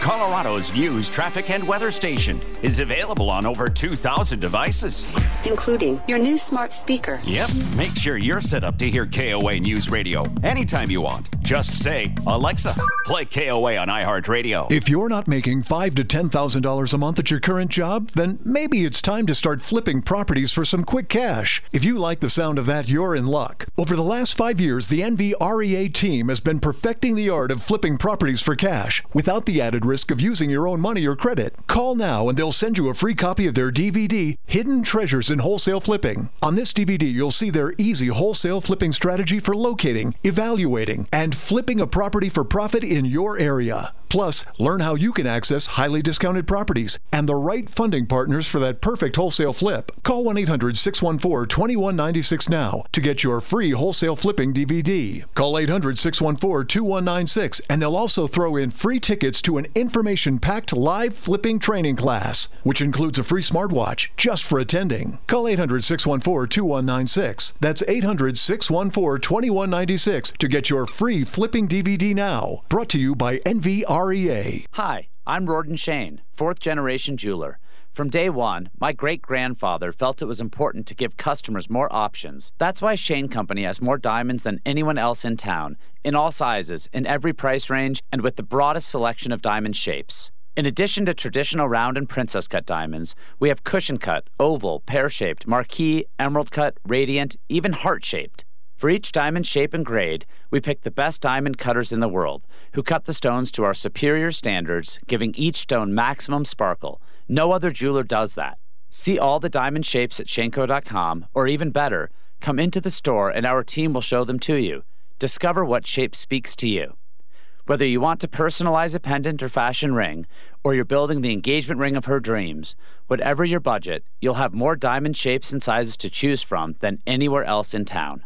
Now you have a friend in the diamond business. Shane Company and Shanco.com. Islanders in the Caribbean like to say that if you don't like the weather, wait 10 minutes. Hi, I'm Rick Edelman, and that's great advice for the stock market, too. It's easy to get upset when the market falls, but what we have to remember is that this too shall pass. Now, that's easy to say, but sometimes it can feel hard to do. So in times like these, when stock prices are swinging wildly one day to the next, making you worry that your financial future might be at risk, here's the advice you need. Don't feel that you have to go it alone. I invite you to talk with one of my experienced financial planners at Edelman Financial Engines. Let's take a look at your investments and see if they're doing what you need and expect. We'll either reassure you that you're doing what you should be doing, or we'll give you recommendations to help you get the peace of mind you need so you can, well, wait for the sun to shine once again.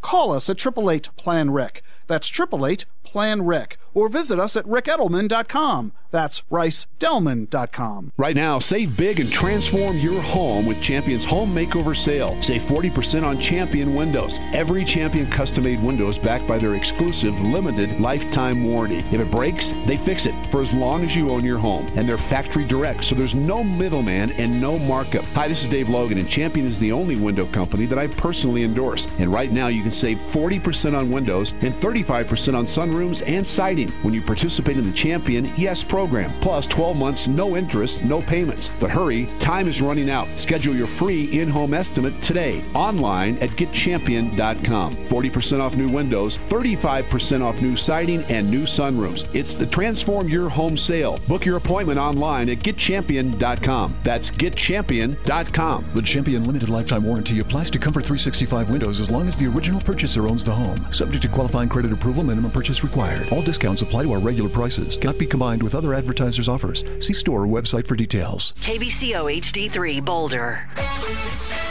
This is an iHeart radio station. KOA News Radio, 850 AM and 94.1 FM.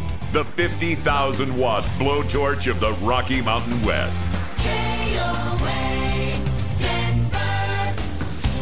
KOA News Radio, time 9 o'clock. Our top story, I-70 moving again in the high country. First, though, traffic and weather together. We say good evening, Darren Copeland. We've got a new problem. Northbound I-25 is approaching Colfax. Got a rollover accident. People are getting by on the left side, but watch for delays back past 6th Avenue. And we're clearing that accident, or trying to clear that accident, Highway 93, just north of Golden. Watch for continued delays through that section. And construction westbound I-70 approaching Central Park Boulevard, where they've taken down a lane. Watch for slowing. And construction eastbound I-70 between Steele and Brighton. I'm Darren Copeland with KOA News Radio, Colorado's news, traffic, and weather station. 15 degrees tonight in Denver with clear skies. Tomorrow we get to the 40s, 44 degrees, mostly sunny to partly sunny skies. And late at night, Wednesday night and into Thursday, there'll be a chance for some light snow here in Denver. After that, we head to the 50s to end the rest of the week. From CBS 4, I'm meteorologist Lauren Whitney on KOA News Radio, 850 AM and 94.1 FM. 24 degrees in Denver. Things are finally shaking out on I-70 in the high country after 2 days of avalanches covered the road and buried cars. CDOT crews have cleared the interstate and traffic is moving in both directions on both sides of the tunnel. The Masterpiece Cake Shop case is over for good. The state attorney general's office and the Lakewood cake baker agreeing to end all ongoing litigation. Attorney Jim Campbell represents Jack Phillips, the businessman who refused to decorate a cake for a gay wedding. After 6.5 years of Jack's life being turned upside down, being stuck in litigation with the state of Colorado, he's glad to know that today that's coming to an end. Phillips won his case before the U.S. Supreme Court, but what followed was a volley of investigations and lawsuits, and with today's agreement, those are over. Saying the judge got it wrong, 18th District Attorney George Brockler is appealing the decision to drop a felony charge against a truck driver accused of hitting and killing State Trooper Cody Donahue in 2016. The State Court of Appeals has accepted the case and promises a hearing. 2 mistrials have been declared over evidence questions in the case. A state Senate committee is hearing from hundreds of people for and against a controversial bill that would change the way Colorado regulates the oil and gas industry. It would give local governments more control. Erie trustee Christian von Wudenberg spoke in favor of the bill. Residential drilling. It's the heavy industrial practice of oil and gas exploration mere hundreds of feet from the homes where we raise our families, where we expect to be safe. On that basis alone, this practice cannot be considered rational nor reasonable. But Dan Haley with the Colorado Oil and Gas Association says they're taking residents' needs into consideration. I think these things are being considered every single day. Our operators are out there working with local governments, working with state regulators on how we can do this better, cleaner, and safer every day.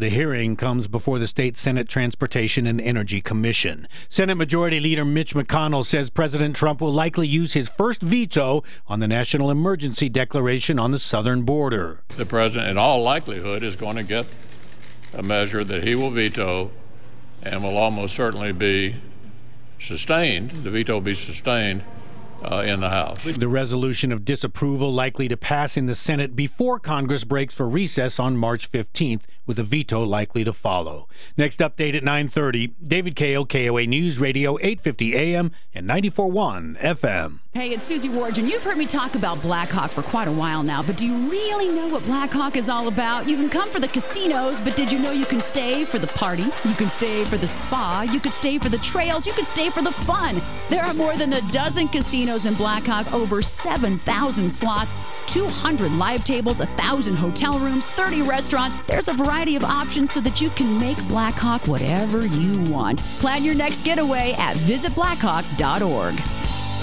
Are you taking Viagra and tired of paying $60 per tablet? Marley Drug has generic Viagra for just $10 per tablet. $10 for generic Viagra is a savings of $50 per dose. Call now, 800-513-2150, and get free shipping on all orders of 10 tablets or more of generic Viagra. Marley Drug is a Colorado licensed pharmacy. Call now, 800-513-2150, 800-513-2150. Again, 800-513-2150. Tonight, Michael Brown joins me here. This is the former FEMA director. Talk show host Michael Brown. Brownie. Now. Brownie, you're doing a heck of a job. It's a heck of a show with Michael Brown. You're on the radio. On KOA News Radio.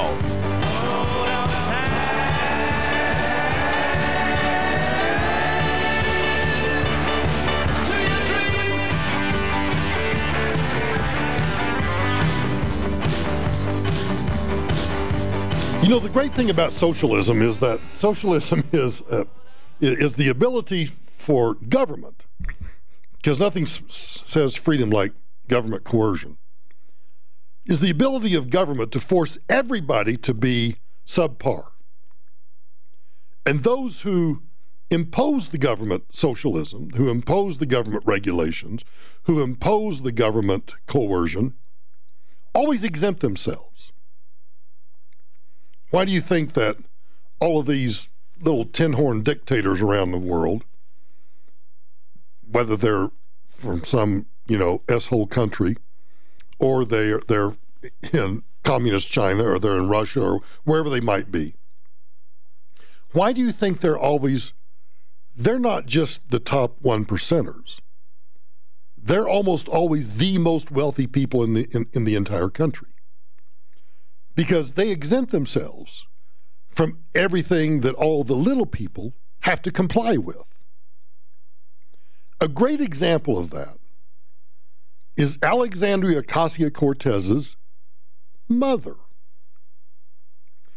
She said in an interview that she's so glad that she is relocated from New York to Florida because her taxes are now lower. Quote, I was paying $10,000 a year in real estate taxes up north, but now I'm only paying $600 a year in Florida. It's stress-free down here. She moved into the out-of-the-way community in a suburb of Orlando just shortly before AOC filed her candidacy, in which she was elected as the youngest woman ever elected to the United States Congress.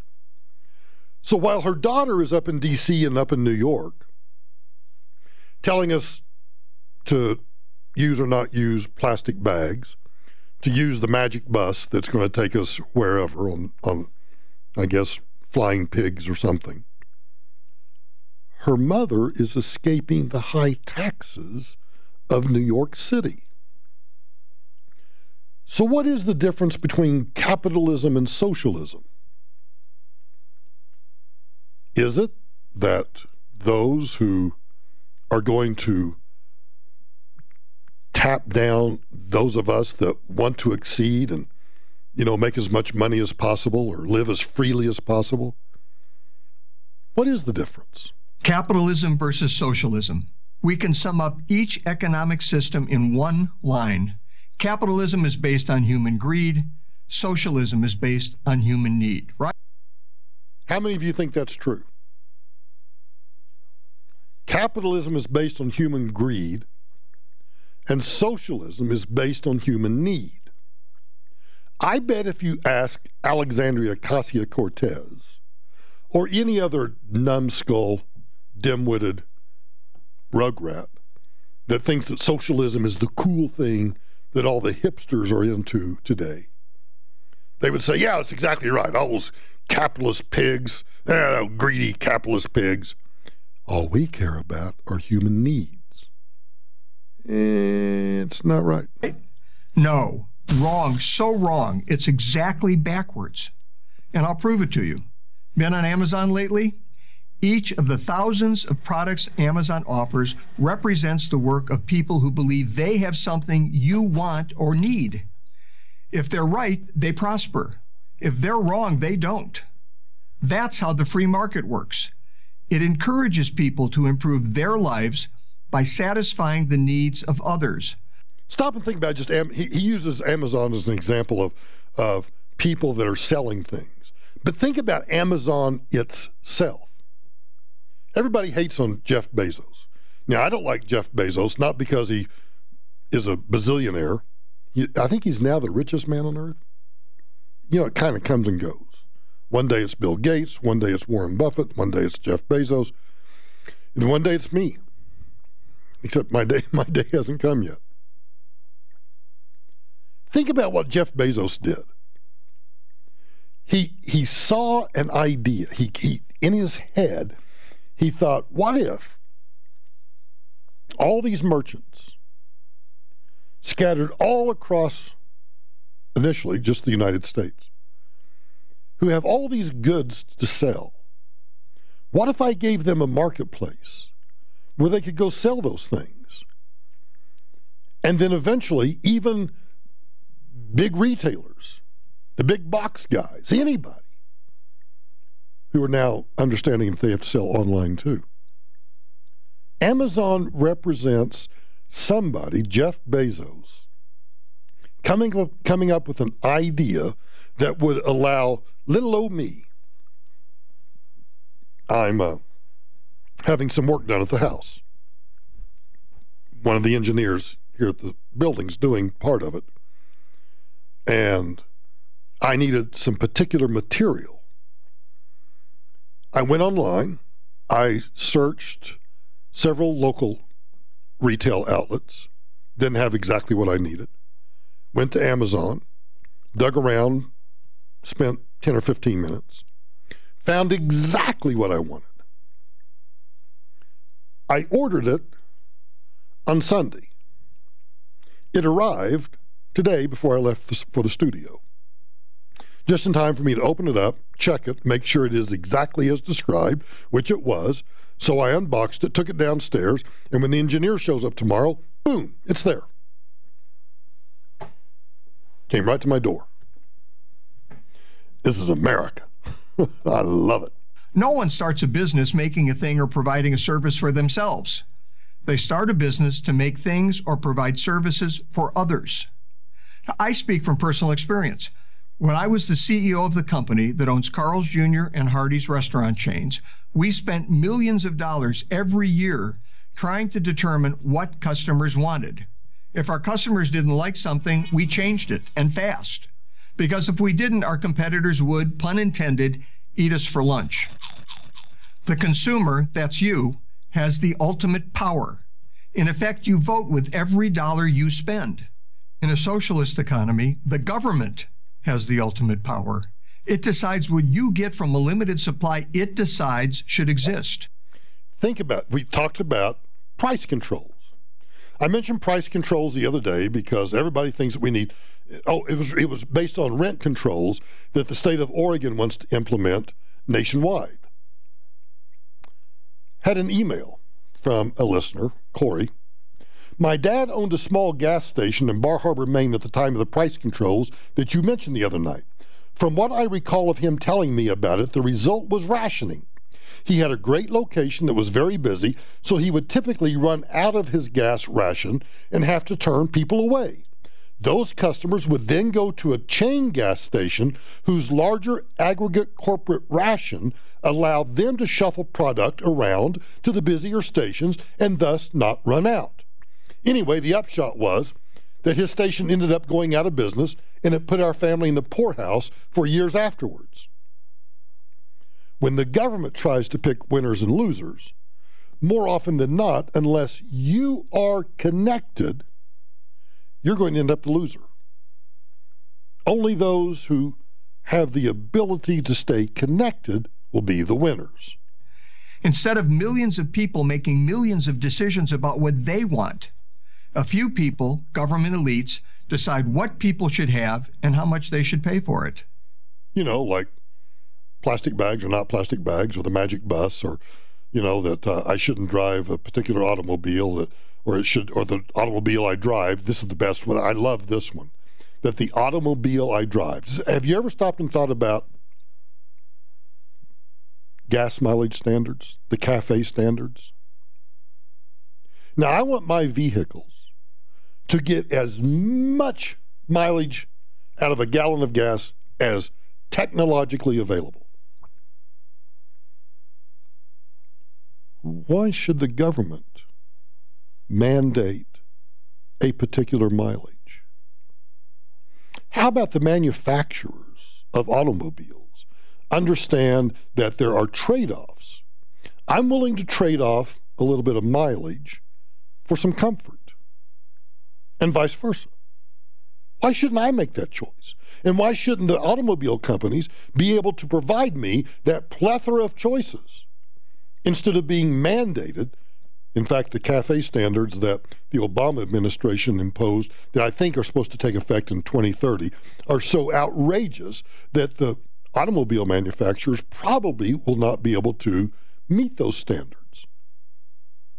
And don't feed me the conspiracy that the automobile companies and the oil and gas companies are in cahoots to keep mileage rates low, because they're not. How do I know they're not? Because every car manufacturer touts the mileage of their vehicles. Watch a car commercial. Every time they talk about mileage. What kind of mileage per gallon does this particular model get? Because they know the consumer wants that. Not surprisingly, they always get it wrong. Have you ever noticed that late-stage socialist failures always run out of essential items like toilet paper? Of course, this isn't a problem for those who have the right connections with the right people. Those chosen few get whatever they want. But everyone else is out of luck. Venezuela, once the richest country in South America, is the most recent example of socialism driving a prosperous country into an economic ditch. Now, maybe you think it's an unfair example. I'm not sure why, but okay. We'll ignore the fact that leftist activists celebrated it as a great socialist success right up until it wasn't. But what about Western European countries? Don't they have socialist economies? People seem pretty happy there. Why can't we have what they have? Why can't we? Every time you talk to someone about Sweden or the United Kingdom, they always talk about their health care. But most people that tout European democratic socialism and its health care have never actually experienced it. They don't know what it's actually like. They just know anecdotally that, oh, it's fantastic. Free health care, free college, stronger unions. Good question, and the answer may surprise you. There are no socialist countries in Western Europe. Most are just as capitalist as the United States. The only difference, and it's a big one, is that they offer more government benefits than the U.S. does. We can argue about the cost of these benefits and the point at which they reduce individual initiative, thus doing more harm than good. Scandinavians have been debating those questions for years. But only a free market capitalist economy can produce the wealth necessary to sustain all of the supposedly free stuff Europeans enjoy. And I'm always fascinated by that phrase. I know a lot of Europeans, and they will tell you that, yeah, we get a lot of free stuff, except that it's not free. When 50% or more, imagine you getting whatever your paycheck is. If you get a paycheck this Friday or next Friday or whenever you get one, look at it. This is your assignment. Look at it. And then imagine at least half of that paycheck gone. Oh, you'll get some health care for it. You'll get, maybe a 4-day work week for it, or you'll get some other benefit for it. But almost virtually, I can't say every, but virtually every European friend that I have would more than willingly give up the free stuff in order to get more of their income back, because then they get to choose what they want to spend that money on. If you talk to most Europeans that live in these democratic socialist countries, the Swedens and the Norways and the United Kingdoms and the Frances and the Italys, they'll tell you, oh yeah, we get all this free crap, but then we don't have any money to do anything else. So the government has determined for them where most of their income goes. They don't get to do that. We like to talk in this country about disposable income. That amount of money that we have above and beyond, housing and clothing and heating and food. Well, Europeans don't have that. Oh, they get a lot of free stuff, but then they don't have money to go do all the kinds of things that we get to do, or to spend the money on the kinds of things that we get to spend our money on. The trade-off, according to them, is horrendous. To get the free stuff, after all, you have to create enough wealth to generate enough tax revenue to pay for everything the government gives away. Without capitalism, you're Venezuela. In a 2015 speech at Harvard, Denmark's prime minister took great pains to make this point. I know that some people in the U.S. associate the Nordic model with socialism. Therefore, I would like to make one thing clear. Denmark is far from a socialist planned economy. Denmark is a market economy. So when you point to Denmark as a paragon of socialism, you're really singing the praises of capitalism. The more capitalism, the less socialism you need. Look at America since 2017. A policy of lower taxes and less government regulation, that's more capitalism, has led to a robust economic expansion, something thought impossible just a few years earlier. Unemployment, notably among minority groups typically most at risk for poverty, is at a generational low. Economic expansion gets people off welfare and into work. That's less socialism. None of this requires a degree in economics. Common sense is all you need. That's why it's so frustrating to see young people praising socialism and criticizing capitalism. It's bad enough that they're working against their own interests. Better job prospects, better wages, personal freedom. Those things right there, and most importantly, personal freedom, is what has driven the economic engine of this country to the point that we are able to be the richest nation on earth. So that you and I have all of these wonderful things, that we have these wonderful lifestyles, that we're all, probably a little overweight and probably consuming too many calories and having way too much fun. Because most people in other countries, not so much. And not so much because they don't have that individual liberty. Because when the government, and this is where I disagree, this is where I actually disagree with this point from Prager University. Those countries are not necessarily, as they are self-styled, democratic socialist countries. They are free market economies. But as they do point out, it is that they take so much of individuals' income and, listen to the distinction, so much of individuals' wealth in order to provide all of the free stuff, that they don't have the liberty and freedom that we have to spend our money as we choose. The government in those countries decides for them, in many cases, at least half of what their income is going to be spent on. But they're also working against the interest of the less fortunate. Capitalism leads to economic democracy. Socialism leads to the economic dictatorship of the elite. Always and everywhere. So beware what you ask for. You just might get it. And I think that's what we are getting. Because go back to AOC's mother. Think about that mentality. Here's her daughter espousing that you and I need to pay more taxes, that you and I are not paying our fair share, and I still have. You know, no one's ever told me, no one's ever defined for me what the fair share is. I think I'm already paying more than my fair share based on my income level. I think most wealthy people are way paying more than their fair share because they're paying the disproportionate amount of the federal income taxes anyway.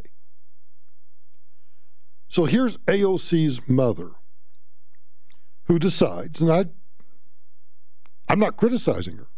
I'm just pointing out the hypocrisy. She's moving to a no income tax state. She moves to Florida, where she can avoid an income tax and where she pays lower property taxes. So her entire tax load decreases by packing up and getting on I-95 and traveling south. And she's able to do that, and I think she should be able to do that. Remember yesterday I told you about Alexandria Ocasio-Cortez's probably FEC felony violations of funneling campaign funds to her now chief of staff / boyfriend's company? Guess where he located that company? Tennessee. Why?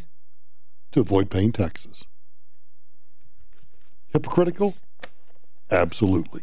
You're listening to Michael Brown on KOA News Radio, 850 AM, 94.1 FM, and always at the Michael Brown Show page at KOANewsRadio.com.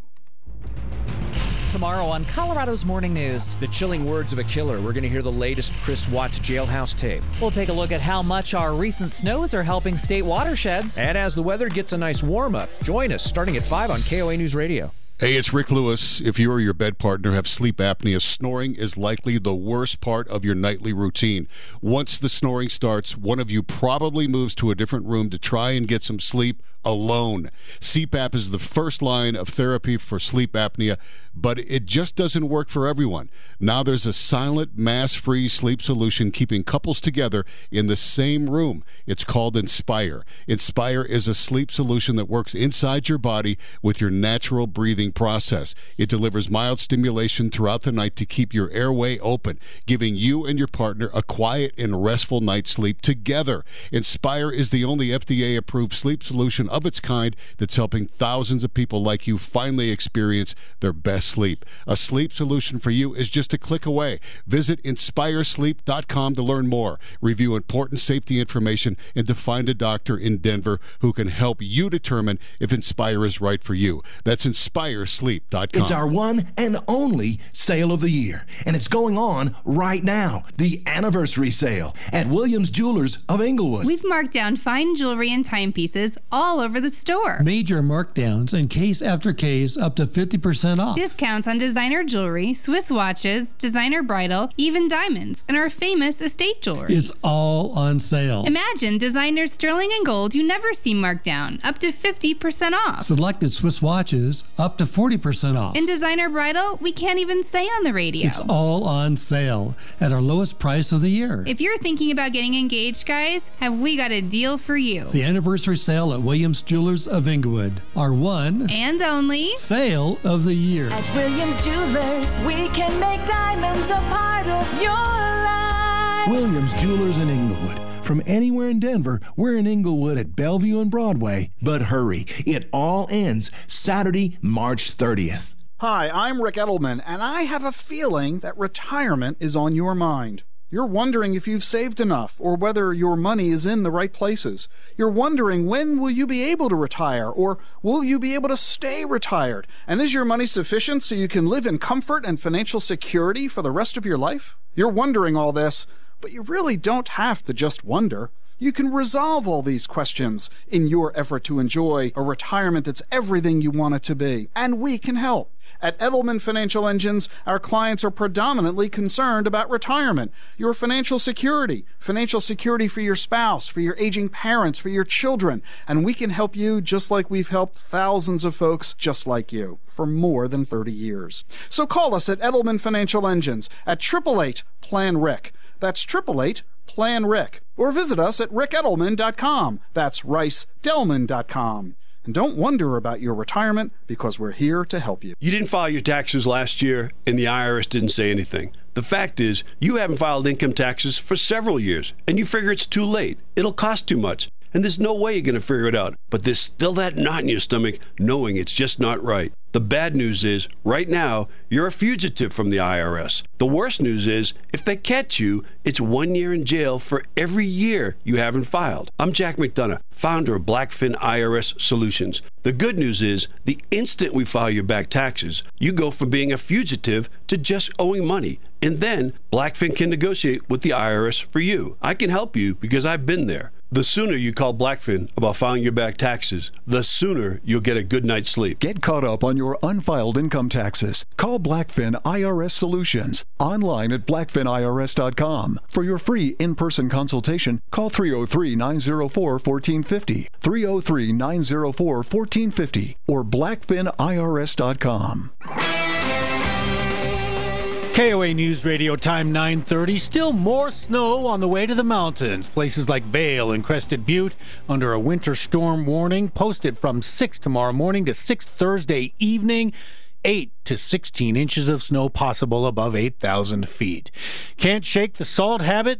Then you probably won't want to hear this. Many Americans watch their sodium intake, but another study says they're still getting too much of it every day. The National Academies of Sciences, Engineering, and Medicine now agrees with the American Heart Association that adults should restrict their sodium intake to less than 2,300 milligrams per day, ideally getting no more than 1,500. The Academy's earlier guidelines, issued back in 2005, allowed a slightly higher intake. Sodium has been linked to heart disease and high blood pressure. Daria Albinger, ABC News. Sports, the Avs and Red Wings at Pepsi Center tonight. They are tied at 2 late in the third period. Next update at 10 o'clock. David Kale, KOA News Radio, 850 AM and 94.1 FM. Things looking much better around the metro area. Had that accident northbound I-25 at Colfax. It had actually shut down the lane at 8th, the off-ramp, I should say, at 8th and I-25. That's now reopened and everything's out of there. Also cleared that accident Highway 93, so that's back open as well. The construction is still there. Westbound I-70 approaching Central Park Boulevard. They've been taking down the lane, so watch for slowing there. And construction eastbound I-70 between Steele and Brighton Boulevard. I-70, of course, is open again after being closed most of the day for avalanche mitigation up in the mountains. CBS 4 weather. Tonight, clear, low of 15. Tomorrow, partly to mostly sunny, high 44. Currently 24 degrees. I'm Darren Copeland with KOA News Radio, Colorado's news, traffic, and weather station.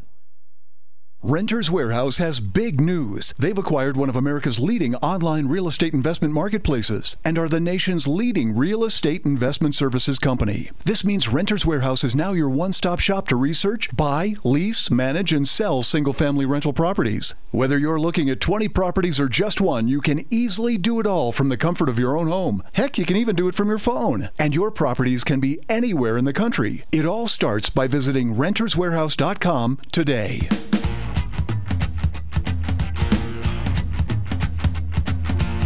PatriotSoftware.com, accounting and payroll, keep your time and money.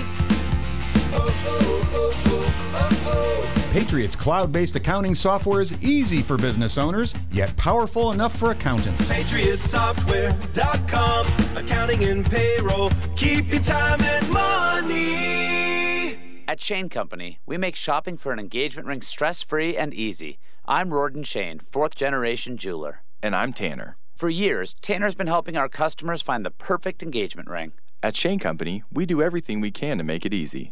Guys, whether you have an idea of what she's looking for, or you have no idea, we're here to help. If you know what kind of ring she wants and you come in with some inspiration, like a picture, great. Or if you know the diamond shape she wants, we'll start by looking at stones. With the largest selection of rings, diamonds, rubies, and sapphires, it'll be easy to find a ring she'll love. If you're unsure of what to get, we can chat about her style and personality. What's she like? What's her job? Then we can show you rings that would be perfect for her. When you propose, you can be sure that moment will be everything she's always dreamed of. Come to Shane Company, Denver's friendliest jeweler. We make finding the perfect engagement ring fun and easy.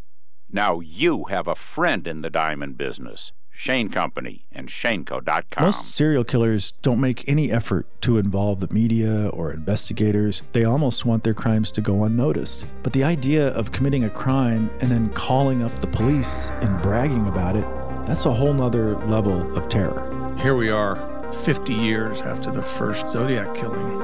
Who doesn't want to know how it turns out? From the creators of Atlanta Monster comes Season 2. This is Monster, the Zodiac Killer. Listen and follow on the iHeartRadio app. Back to Michael Brown on KOA News Radio and streaming live at KOANewsRadio.com.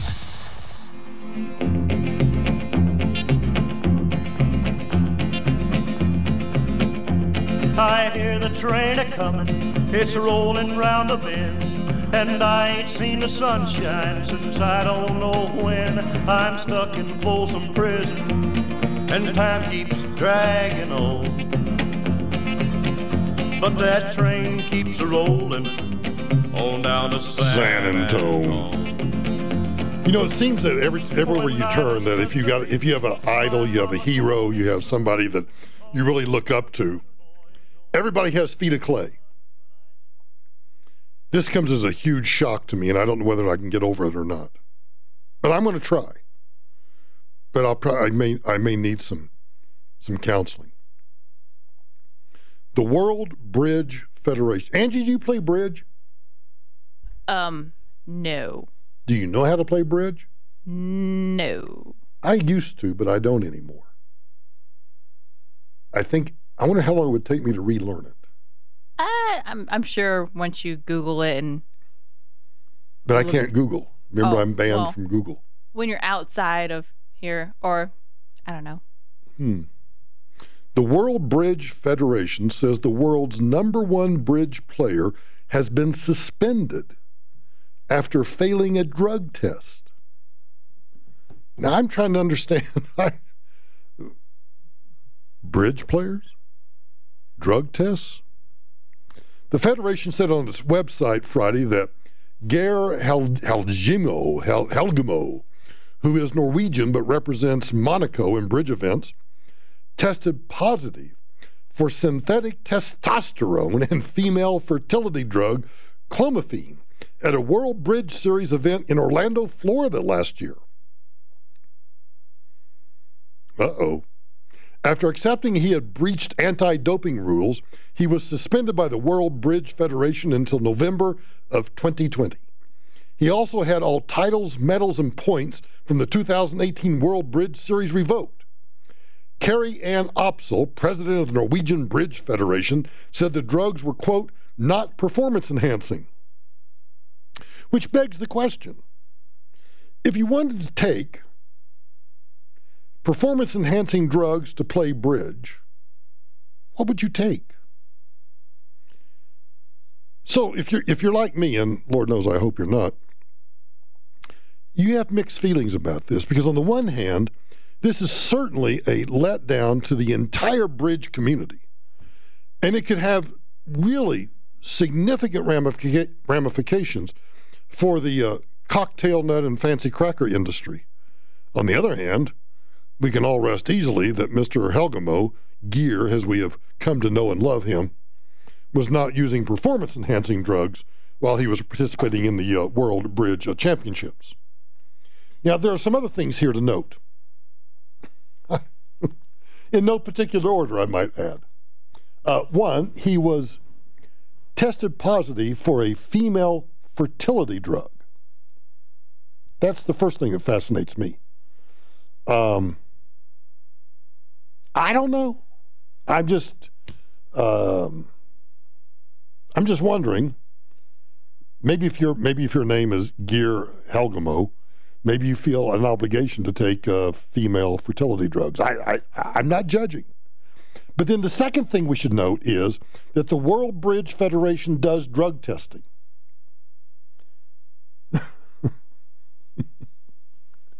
I'm just letting that sink in.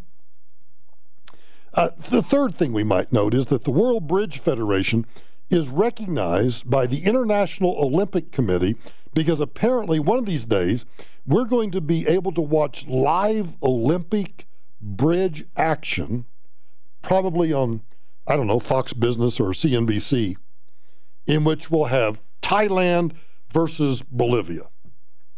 Now, I don't know. That's going to be a tough one for me. I can hear Tamara now. What are you watching? I'm watching Thailand versus Bolivia in the Olympic bridge competition. And then the white coats will come and get me. The other interesting factor in this story is he is Norwegian, but he represents Monaco in international bridge, which, if we're not careful, that actually might lead to some sort of, I don't know, nuclear confrontation between two superpowers. I mean, hopefully, Monaco understands that he's Norwegian, and hopefully Norway doesn't care that he's playing on behalf of Monaco. Now, if you're worried about whether or not this would affect his career, you should know that the Norwegian Bridge Federation is 100% behind him. No, I'm not kidding. The president of the Norwegian Bridge Federation says this: Geir Helgemo, or Geir Helgemo, or Geir Hegemo, however you pronounce it, I don't know, has previously played for the Norwegian national team and is our biggest star. Many within the bridge community know Geir and respect him. It is his responsibility not to take substances that are on the doping list, even though in this instance they are not performance-enhancing in bridge. I feel for Geir in this situation and hope he will come back stronger when his ban ends. Angie, do you think you can take performance-enhancing drugs for talk radio? I'm sure there's something out there. What would it be? What do you think? Something that makes you talk really fast, stay up late, like, I don't know. Caffeine and amphetamines? Well, I was thinking something a little bit more in a powder form. Oh, does cocaine make you talk faster? I don't know. Or are you talking about acetaminophen? I don't know. That doesn't it like make you work hard or something? I don't know. What, Coke does? Oh, you know what? What's that drug on that movie where he learns a lot? And it's that one guy. That one guy in that movie where he learns a lot because he's taking drugs? Yeah, and he's like super focused. Has Bradley Cooper I think it's Bradley Cooper. You just have the hots for Bradley Cooper. That's the only reason that name came up. Yeah, sure, that's it. But it's a pill, and he learns a lot, and it sticks in his mind, and he gets super, super smart and really rich. I'm gonna look it up. Call Toto. Limitless. Call Toto. What? Limitless. That's the name of the movie. Whatever drug. Limitless? Yeah, Limitless. I guess I missed. That's a Bradley Cooper movie? I don't. I think so. Is it like from the Dark Ages or? No, it's kind of like recent, within the last several years. Well, in terms of climate change, that's like ancient history, last couple of years. Yes, it is. It is Bradley Cooper. And the movie's Limitless. Yes. And so what's the plot? I haven't. It's been a while since I've seen it. But he takes this drug as this guy, right? And he doesn't know a whole lot, but once he starts taking this drug, he gets really, really smart. And then somehow his life just kind of goes downhill. Oh, kind of like mine. Yeah, so. Yeah. So maybe if you could find the drug, maybe you could go downtown and see if you couldn't pick me up a nickel bag's worth. Well, I'm just thinking, let's just cut the check. I just need heroin and meth. That's what I need. Oh, the drugs that will really ruin your life. Okay. Yeah. I mean, if I'm going to go downhill, let's just go downhill all the way, right? Okay. Just all out there. All out there. All out there.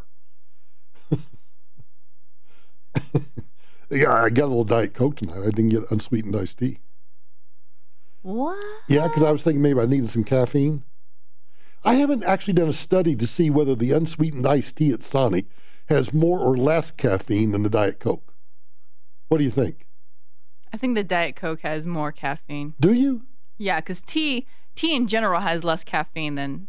I don't know. What do you know? I don't know about that. I don't know. Do we have any caffeine experts out there? What has less or what has more caffeine? Well, why don't you go to the Sonic Nutrition website? Why don't you do something back there instead of trying to tell me about Bradley Cooper movies that taking a pill? The SAFE Act, the SAFE Act in New York that's apparently going to save us all from gun violence. A police officer with the New York City Department of Environmental Protection. Let's just stop right there.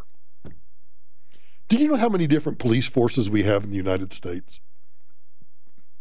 Every little two-bit, worthless government entity has its own little police force.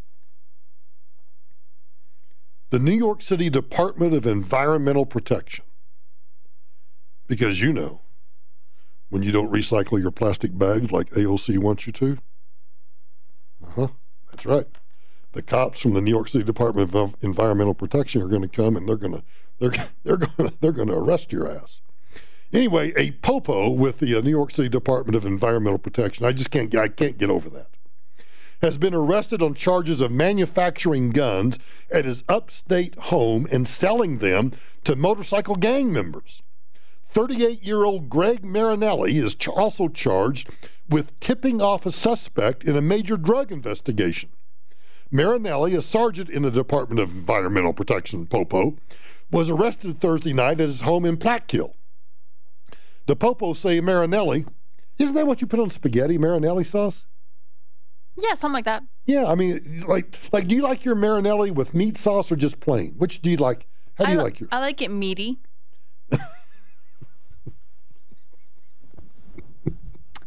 And so Diet Coke has 3.83 okay, go ahead. I'm listening. milligrams of caffeine per fluid ounce. Okay, so Diet Coke has 3.3 milligrams of caffeine per fluid ounce. Wait, you have a large Diet Coke, don't you?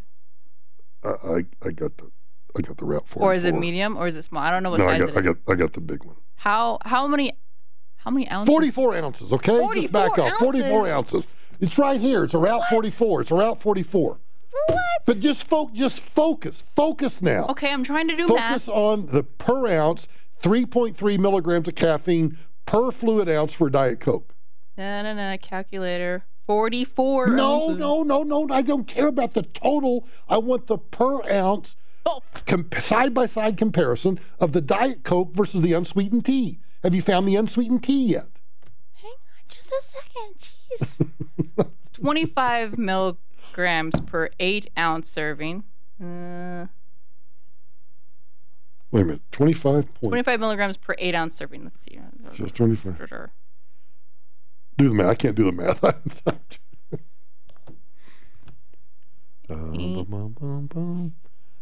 So it was 3.3 milligrams per 1 fluid ounce.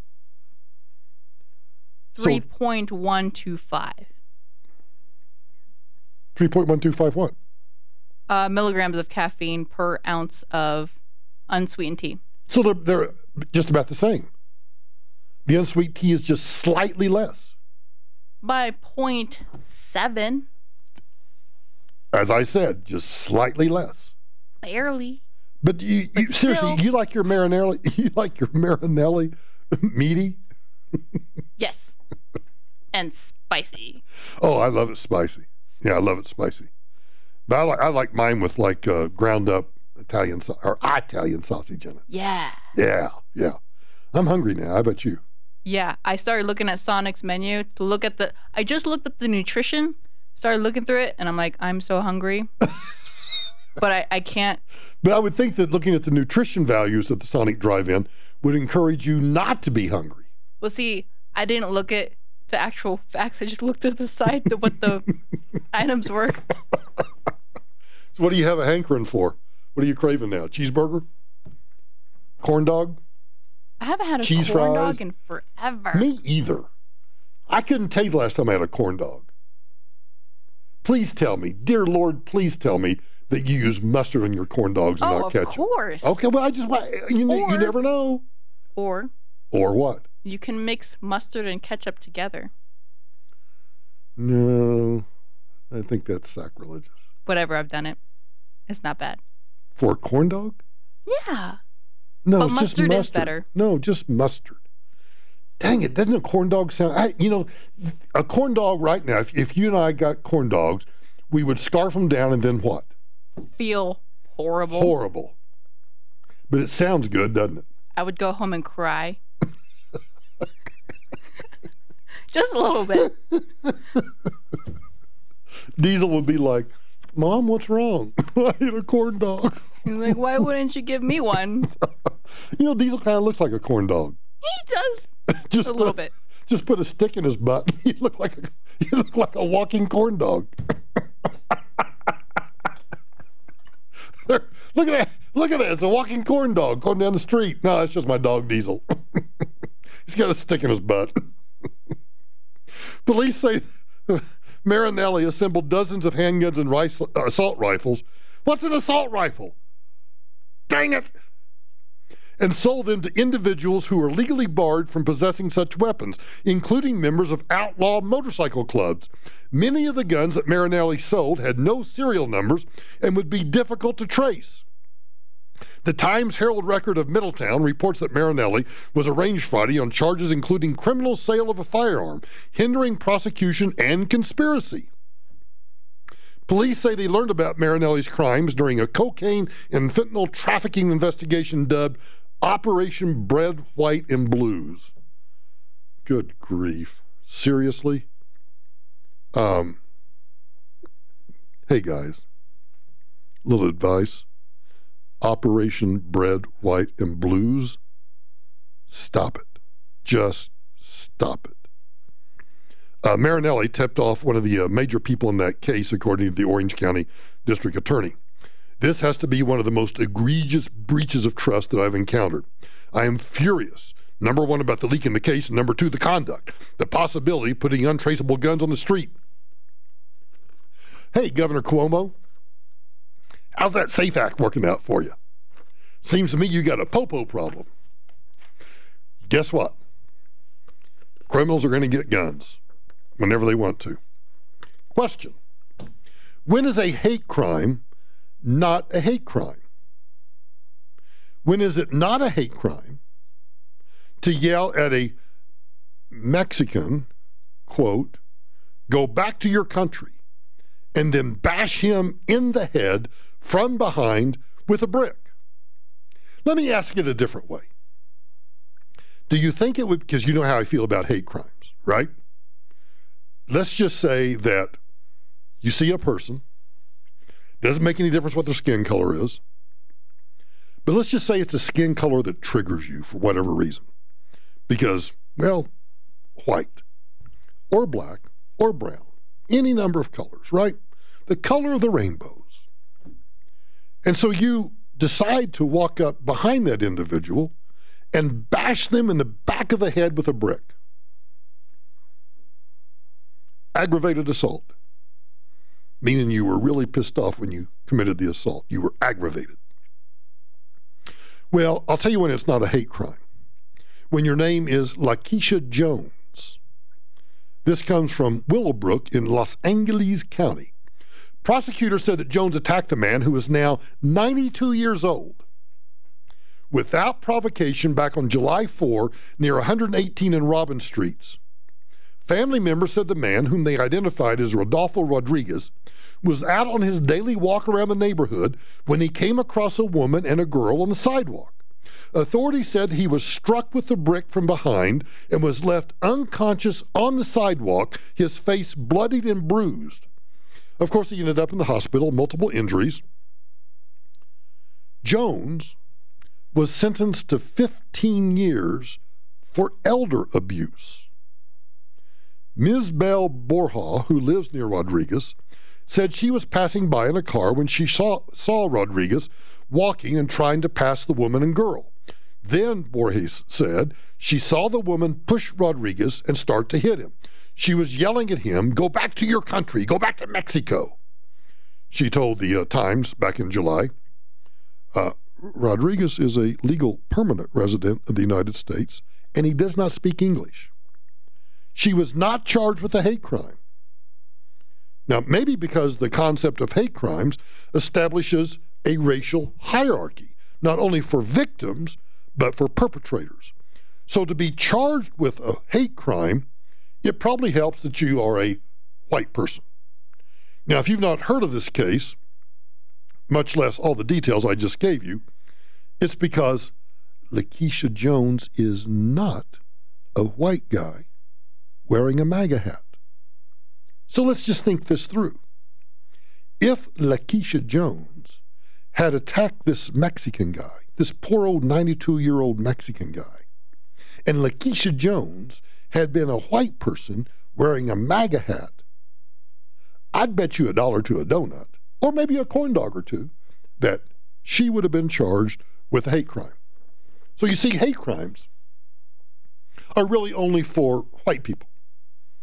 If you're a black person or a brown person and you go and hit a white person in the back of the head with a brick, yeah, easy peasy, no hate crime. But if you're a white person that attacks a brown person or a black person and bashes them in the back of the head with a brick, that's a hate crime. You see how difficult it is to keep up with? Because in all instances, bashing somebody in the back of the head with a brick, unless it's in self-defense, is an assault. And it's a serious assault. Send somebody to the hospital, serious bodily injury, yeah, that's called an assault. And in fact, with a brick, an assault with a deadly weapon. Aggravated assault with a deadly weapon. But Lakeisha Jones was not a white person, so it's not a hate crime, and she's lucky. Well, in fact, I'm surprised she's been charged at all. You're listening to Michael Brown on KOA News Radio, 850 AM, 94.1 FM, and always at the Michael Brown Show page at KOANewsRadio.com. Places to go, people to see, and a whole bunch of cars. Not a good combination. Traffic every 10 minutes on the 10s in the morning on KOA News Radio. KOA helps me avoid the problems. Right now, save big and transform your home with Champion's Home Makeover Sale. Save 40% on Champion windows. Every Champion custom-made window is backed by their exclusive limited lifetime warranty. If it breaks, they fix it for as long as you own your home. And they're factory direct, so there's no middleman and no markup. Hi, this is Dave Logan, and Champion is the only window company that I personally endorse. And right now, you can save 40% on windows and 35% on sunrooms and siding when you participate in the Champion Yes program. Plus, 12 months, no interest, no payments. But hurry, time is running out. Schedule your free in-home estimate today online at getchampion.com. 40% off new windows, 35% off new siding and new sunrooms. It's the Transform Your Home sale. Book your appointment online at getchampion.com. That's getchampion.com. The Champion limited lifetime warranty applies to Comfort 365 windows as long as the original purchaser owns the home. Subject to qualifying credit approval, minimum purchase required. All discounts apply to our regular prices. Cannot be combined with other advertisers' offers. See store or website for details. If you're not making $5,000 to $10,000 a month at your current job, then maybe it's time to start flipping properties for some quick cash. If you like the sound of that, you're in luck. Over the last 5 years, the NVREA team has been perfecting the art of flipping properties for cash without the added risk of using your own money or credit. Call now and they'll send you a free copy of their DVD, Hidden Treasures in Wholesale Flipping. On this DVD, you'll see their easy wholesale flipping strategy for locating, evaluating, and flipping a property for profit in your area. Plus, learn how you can access highly discounted properties and the right funding partners for that perfect wholesale flip. Call 1-800-614-2196 now to get your free wholesale flipping DVD. Call 800-614-2196 and they'll also throw in free tickets to an information-packed live flipping training class, which includes a free smartwatch just for attending. Call 800-614-2196. That's 800-614-2196 to get your free flipping DVD now. Brought to you by NVREA. And not to mention the shedding, I would vacuum the carpet 3 times a week. Frodo was scratching all night long, bouncing on the side of the bed, keeping me awake the whole entire night from all the scratching and chewing. It kind of makes you neurotic. Does your dog itch, scratch, stink, or shed like crazy? Mounds and mounds of fur all over the place. Come to Dinovite for help. DINOVITE.com. If you want the dog to be healthy, you got to feed it something healthy. Dinovite is nutrition. The omega-3 fatty acids, flaxseed, zinc, alfalfa. Our vitamins and enzymes replace the nutrients cooked out of most commercial dog foods. He gobbles it up. He's not up all night scratching. His shedding is minimal, and it is such a pleasure to have my calm, relaxed, non-shedding puppy back. And I have to thank Dinovite for that. Don't let your dog itch, scratch, stink, or shed like crazy. Come to Dinovite for help. 859-428-1000. 859-428-1000. DINOVITE.com. You know, I've bought more guns at one place than any other place in my life, and that's up in Boulder at 14th and Arapahoe. This multi-generational location and family-run business is where I have bought most of my firearms, and I think it's where you ought to buy yours too. You see, Gunsport is our kind of store. Gunsport, you're going to find quality firearms and knives. Gunsport's got a large selection of ammo, scopes, holsters, books, and at Gunsport, they buy, sell, trade, and they take consignment. Gunsport is a family-owned store where they treat you like family, a family-run business where they focus on atmosphere and you. Everybody from the old hard gun vets to the person who's never shot before, Ross, the owner, and Jason, his son, are going to treat us all the same. They've got rare ammo, collector's guns, you name it. Gunsport's got it, or they can get it. I want you to drive up to Boulder and see for yourself why I've spent more money at Gunsport than any other single place. 14th and Arapahoe in Boulder. You can't miss that grand old building, and you can't miss why I love this place when you go inside. 14th and Arapahoe, or online, gunsport.us. KBCO HD3 Boulder. This is an iHeartRadio station. KOA News Radio, 850 AM and 94.1 FM. The 50,000-watt blowtorch of the Rocky Mountain West. KOA News Radio time, 10 o'clock. Our top story, finally, I-70 moving again, both directions.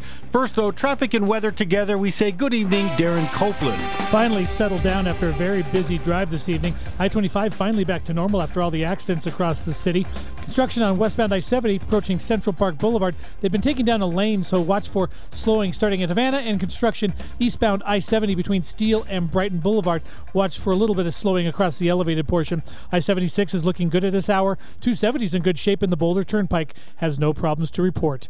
I'm Darren Copeland with KOA News Radio, Colorado's news, traffic, and weather station. 15 degrees tonight in Denver with clear skies. Tomorrow we get to the 40s, 44 degrees, mostly sunny to partly sunny skies. And late at night, Wednesday night and into Thursday, there'll be a chance for some light snow here in Denver. After that, we head to the 50s to end the rest of the week. From CBS 4, I'm meteorologist Lauren Whitney on KOA News Radio, 850 AM and 94.1 FM. 24 degrees in Denver. CDOT finally able to clear mountains of snow from I-70 in Clear Creek and Summit counties after 2 days of avalanches that buried cars, traffic moving in both directions on the interstate. Avalanche Information Center officials not surprised by today's big slide.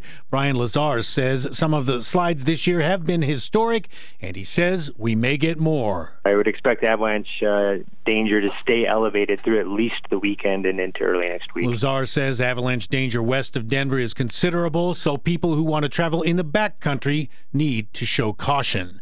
A truce. The battle between the state of Colorado and the Masterpiece Cake Shop in Lakewood. Jim Campbell represents cake shop owner Jack Phillips. The state said, we're going to stop prosecuting you, and we said, well, that was the whole reason that we had this federal lawsuit to begin with, and so there's no point in us continuing it.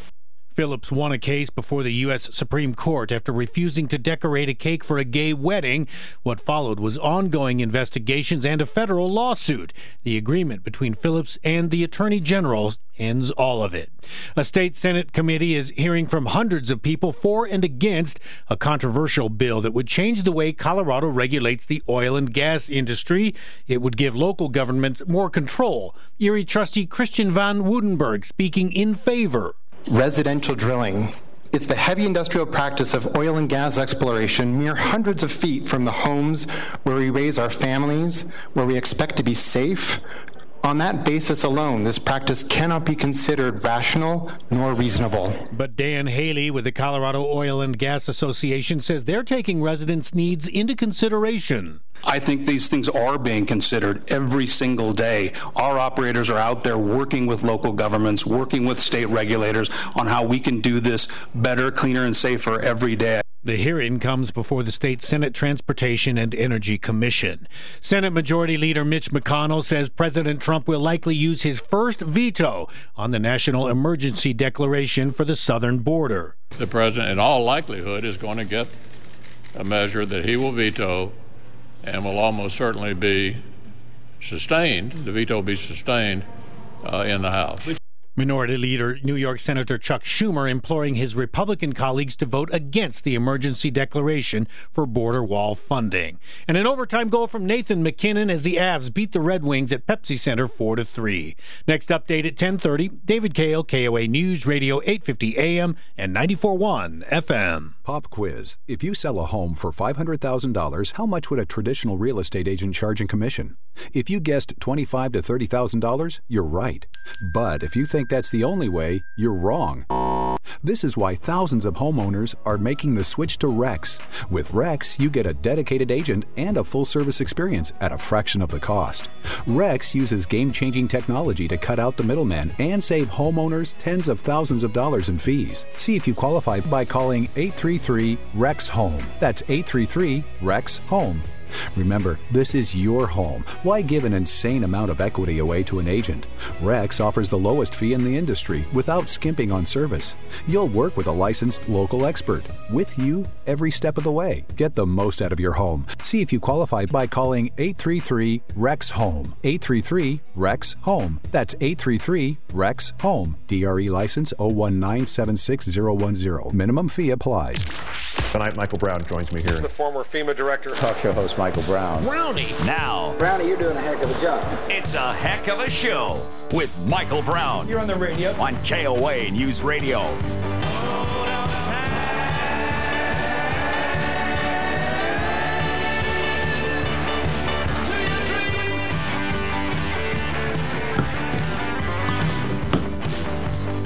How much toilet paper do you use? Hey, Angie, how much toilet paper do you think you use in a week? Oh, in a week? Yeah.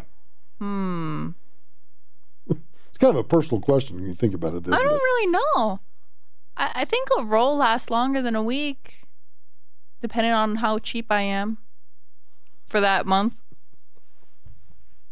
You mean how cheap you are in terms of how much you buy or how much you use? Well, it depends on the quality, because you got those ones that are like 1 ply or 2 ply, and they're really like stingy, so you have to use a lot. Oh, you mean like in our restrooms here in the building? Yeah, like that crap. Yeah. Yeah. Yeah. Where it takes like the whole roll to clean yourself? Yeah. Yeah. Yeah. Don't you hate industrial type toilet paper? Oh, you don't like it? Well, I find it, I find it, uncomfortable on my tush. It's inadequate. It's not comfortable. Yeah, it's not comfortable. Right. I find it irritating. Do you need some baby powder in there? Oh, I need a lot of stuff in there. I need a whole lot of stuff in there. So Fortune magazine tweeted out, this is what happens when you follow people like Fortune on Twitter. They tweeted, the average American uses 3 rolls of toilet paper every week, and it's devastating for us. Devastating. I thought paper was a renewable resource. I thought like Weyerhaeuser, like the big paper manufacturer, I thought they were constantly replanting trees so that, because that's their product, right?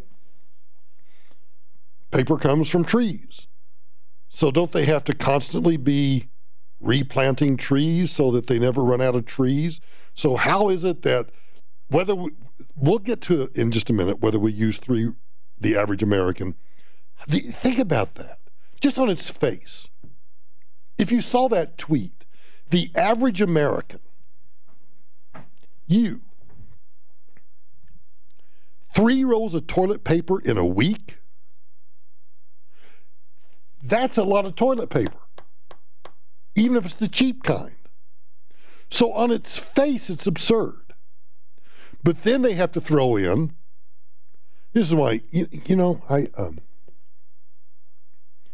tangent alert. I've kind of reached my limit where it's like you can't trust anything. Fortune magazine. I used to read Fortune magazine all the time. And now, crap like this makes me think, why would I trust anything Fortune says? When you're sending a tweet through my timeline that says that the average American, just take the average Joe, I don't care whether you got hemorrhoids or don't have hemorrhoids. I don't care whether you got diarrhea, you don't have diarrhea. I don't care whether you're constipated, not constipated. I don't care whether you listen to the entire Michael Brown show sitting in the commode. I don't care. 3 rolls of toilet paper every single week? That's just not realistic. And that it's devastating for us? What are you doing? Are you buying we buy the premium toilet paper that comes from the rainforest. Yes. Because when we wipe our asses, we want to make sure it's with, trees that have been, or, from the California redwoods. Yeah. That sort of reaction by ordinary people ought to have convinced Fortune's editors when people are like, wait a minute. Not everybody has the same bathroom habits. Not everybody has the same bathroom needs. But everybody's reaction, when you went through and you read the replies to the tweet, where everybody was saying, that seems like an awful lot. You would think that would have convinced Fortune to fact-check their information. But instead, what did they do? Fortune magazine took those figures that were passed around by the Natural Resources Defense Council. Who's that, you say? That's an environmental advocacy group. Republished them nearly word for word, and by doing so, does what? They turn their magazine, if you can still call it a magazine, because can you still get a Fortune like at the newsstand? I don't know. Mine shows up on my Texture app. They just turned their magazine into a microphone for a special interest group. Now, when you click through the story, you read that the U.S. consumes more toilet paper than any other country, almost 3 rolls per person each week. And the brands that we choose, because we're Americans, are not sustainable, with hardwood trees being pulped to create the soft toilet paper the consumers want. So following the United States annual use of 141 rolls of toilet paper per capita is Germany with 134 rolls per capita and the United Kingdom with 127. Japanese consumers average only 91 rolls annually. The Chinese average just 49. Now, leaving aside the comparisons to foreign nations, China has its own unique issues with toilet paper. Let's focus on that figure of 141 rolls per person per year. Taking it at face value, that works out to 2.71 rolls per American per week. So already we have an exaggeration in the Fortune story. But you can reasonably chalk that up to rounding off the number to make a succinct headline and a clickbait headline. Fortune does link to the Natural Resources Defense Council webpage, from which the claims are drawn. The study notes that the 141 rolls per person per year for Americans and gives its source as a study conducted by Statista, a market research group. In that survey of the toilet paper industry, Statista also gives the 141 roll figure. But for the first time in this footnote hunt, we receive a crucial bit of information. Statista informs readers that their figure assumes that 1 roll of toilet paper weighs 90 grams. That's not very much toilet paper.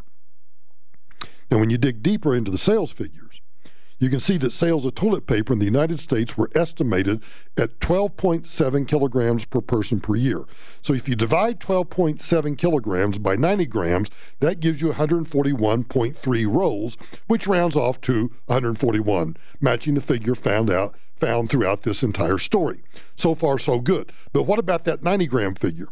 Is that really how much a roll of toilet paper weighs? Which begs the question, and this is the only place where you're going to find this out. How much does a roll of toilet paper weigh? Like most Americans, I have no idea. Have you ever Angie, have you ever weighed your toilet paper? I have not. What is wrong with you? I don't know. Go home tonight and wait. Well, no, because now you're going to know the answer, and so you'll just lie about it tomorrow. What? Well, you will, won't you? Maybe. Yeah, see how that. Converting 90 grams to traditional measurements, which means I have to go to an app to do that because I can't make these conversions. Converting that 90 grams yields a figure of 3.1 ounces, or just about 1/5 of a pound. Now that sounds a little light, so a quick Google search, or a Bing search, or a DuckDuckGo search reveals why. According to an article on the website of MIT, the average roll weighs 1/2 pound, or 227 grams. So now how do you know which figure is correct? So you look up toilet paper on Amazon, and you'll find a listing for 30 rolls of Scott bath tissue, common brand. I don't know what we use. I should have checked before I came in. Part of Amazon's business model is knowing the size and weight of everything that it ships. For that product, a 30 roll of Scott bath tissue, they give a shipping weight of 15.2 pounds. When you divide that by 30 rolls, you get almost exactly 1/2 pound per roll, just as MIT says you should. The extra 0.2 pounds is probably the plastic packaging or, the air or whatever else it is. So if you take the actual weight of a roll of toilet paper, 1/2 pound, divide the 12.7 kilograms per person per year by that, it produces a yearly total of 56 rolls per year, or slightly more than only one a week for every American. Not 3. So now we've already debunked Fortune magazine's claim that the average American, I shouldn't say, well, actually I will say Fortune, because Fortune was stupid enough to just reiterate, or just to reclaim or claim the same numbers that the Natural Resources Defense Council put in there. Didn't even question it. No editors, right? Not even a reporter. We got a press release from the National Resources Defense Council, and they're good environmentalists, so let's just put that in the magazine, and let's put it out on Twitter because nobody's going to question it, and besides, it's destroying all the trees in the world. And did I ever tell you about having to take a number 2 while I was in Russia one time?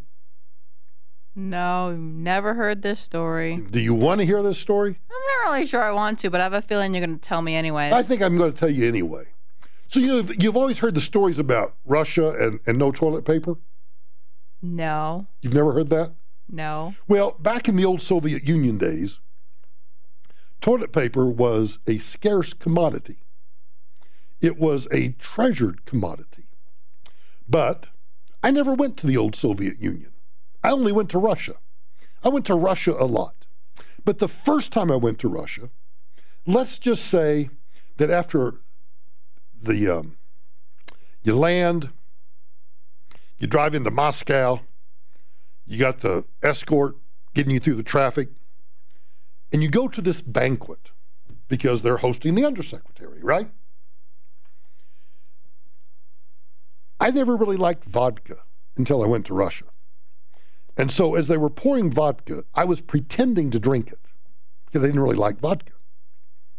And my State Department protocol officer came over to me and said, Mr. Secretary, you are offending the Russians by not drinking your vodka. Now remember, they toast everything. You stand up, you toast. You sit down, you toast. Somebody goes to the bathroom, you toast. Somebody farts, you toast. Somebody sneezes, you toast. There's a lot of toasting going on. So to make the State Department happy, because when the protocol chief chews you out, you need to pay attention, I started drinking the vodka. Turns out it's really good. Russian vodka, good Russian vodka, is fantastic. Okay. You don't like vodka, do you? I don't like vodka, no. Okay. Well, I'll bring in a bottle of really good Russian vodka and let you sip it. You want to try it? I'll try it. You don't sound too enthusiastic. Can't guarantee I'll like it. Okay. So anyway, I'm eating all of this crap food that the Ruskies have at this banquet, and now I'm just dousing myself with vodka, right? Then we go to our first briefing, and I'm sitting there, and you know how when your stomach starts to rumble, and you know that, it's about to, like a baby when it blows out its diaper. Well, I was like a baby about to blow out my diaper. So I excused myself from the briefing. It was in this gigantic government building. Nobody spoke English. I'm just trying to find the bathroom. And I got to find the bathroom fast. Finally find the bathroom. I run in, just open the first stall, blow out my diaper, right? I look over. Guess what's not there? What's not there? Toilet paper. Oh, no. There's no toilet paper. Yeah. And what did you do? I very delicately pulled my suit pants up, went to the other stalls, till I finally found a newspaper. I put that old Pravda to use. And that's my story. Yeah. You don't seem to have been entertained by that story whatsoever. Well, I mean, when you go to other countries, maybe you should calm down on the food a little bit, and you won't feel that way. Maybe other countries, when the Undersecretary of Homeland Security shows up, maybe they ought to have toilet paper for me. Maybe you should learn to travel with it and do a little research on what they have in their restrooms. It's a government building. You would think of all the places that would probably have toilet paper, it would be Emercom. It would be the government agency, right? No, of course not. Still in Russia. Do you know who else had the exact same reaction when I got back to the hotel and told her what had happened? I don't know. Was it, did her name start with a T and end with an Amra? Amra? Could be. Could be. Spouses are always there, to just cut your legs out from under you and just tell you what an absolute idiot you are. Oh, let's see. The trees. So also, Fortune magazine says that we are devastating forests. Procter & Gamble says to Fortune, 100% of Procter & Gamble's wood fiber comes from responsibly managed forests, certified by third parties such as the Forest Stewardship Council. Virgin fiber in tissue products is preferred by consumers and, quote, does the job much more efficiently. Wouldn't you like to be the spokesperson for Procter & Gamble and somebody asks you about some stupid dumbass story in Fortune, and is it true that you use virgin fibers, and you have to explain that, yes, we do, because it does the job more efficiently? How many times do you think they've used that phrase in the PR department? Why, yes. By using virgin fiber, what? Nothing. Okay. By using virgin fiber from responsibly managed forests, our products are more absorbent, so consumers can do more with less waste. Isn't that good to know? Isn't that comforting? Paper products made from recycled materials are less soft, less absorbent, and lack the strength that products manufactured from virgin fibers can provide. Now, the phrase virgin fibers, I mean, I could go off on a tangent on that too, but that suggests a beautiful sylvan glade being demolished and mashed up just for pulp. The reality is wood chips. Wood chips. You ever seen Fargo? Wood chips. Many of which are leftovers after larger pieces of wood are taken from the trees, are the main component in toilet paper. That's part of their responsibly managed forest and less waste that the P&G Procter & Gamble spokesperson explained. So, the next time you ask how much toilet paper does the average American use? Not quite a roll per week.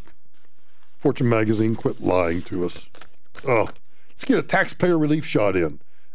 Albany, Georgia is our taxpayer relief shot tonight. The Albany Police Department has released more information about that attempted home burglary that turned deadly Saturday night on Jordan Street.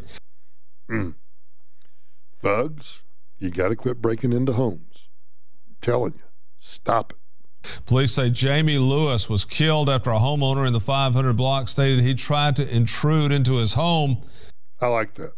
Do you think the homeowner actually said, yeah, that dirtbag out there on the driveway dead, he tried to intrude into my home?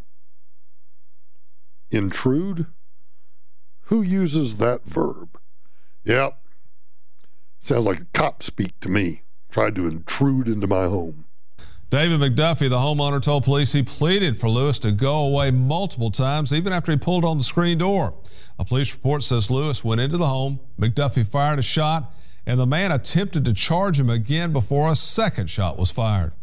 I don't know all the details because it's still an investigation what all could have happened. Whether the person knew him, I don't know. So that's part of the investigation. But I know you have the right to protect your home and your family. McDuffie was detained before being released. The Albany Police Department is still investigating. What are you investigating? The guy was told to go away. He opens the screen door. You still don't shoot. He comes in the house. You fire a shot. He continues to charge at you. Seems to me it's a pretty end of story kind of story. That's a pretty good taxpayer relief shot, in my opinion.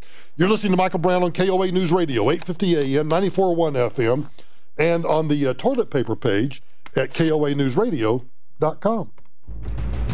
Tomorrow on Colorado's Morning News. The chilling words of a killer. We're going to hear the latest Chris Watts jailhouse tape. We'll take a look at how much our recent snows are helping state watersheds. And as the weather gets a nice warm-up, join us starting at 5 on KOA News Radio. You know, if your business is not getting leads and traffic through your website, if your company has lousy rank in Google, call the digital marketing experts I'm using to build my new website.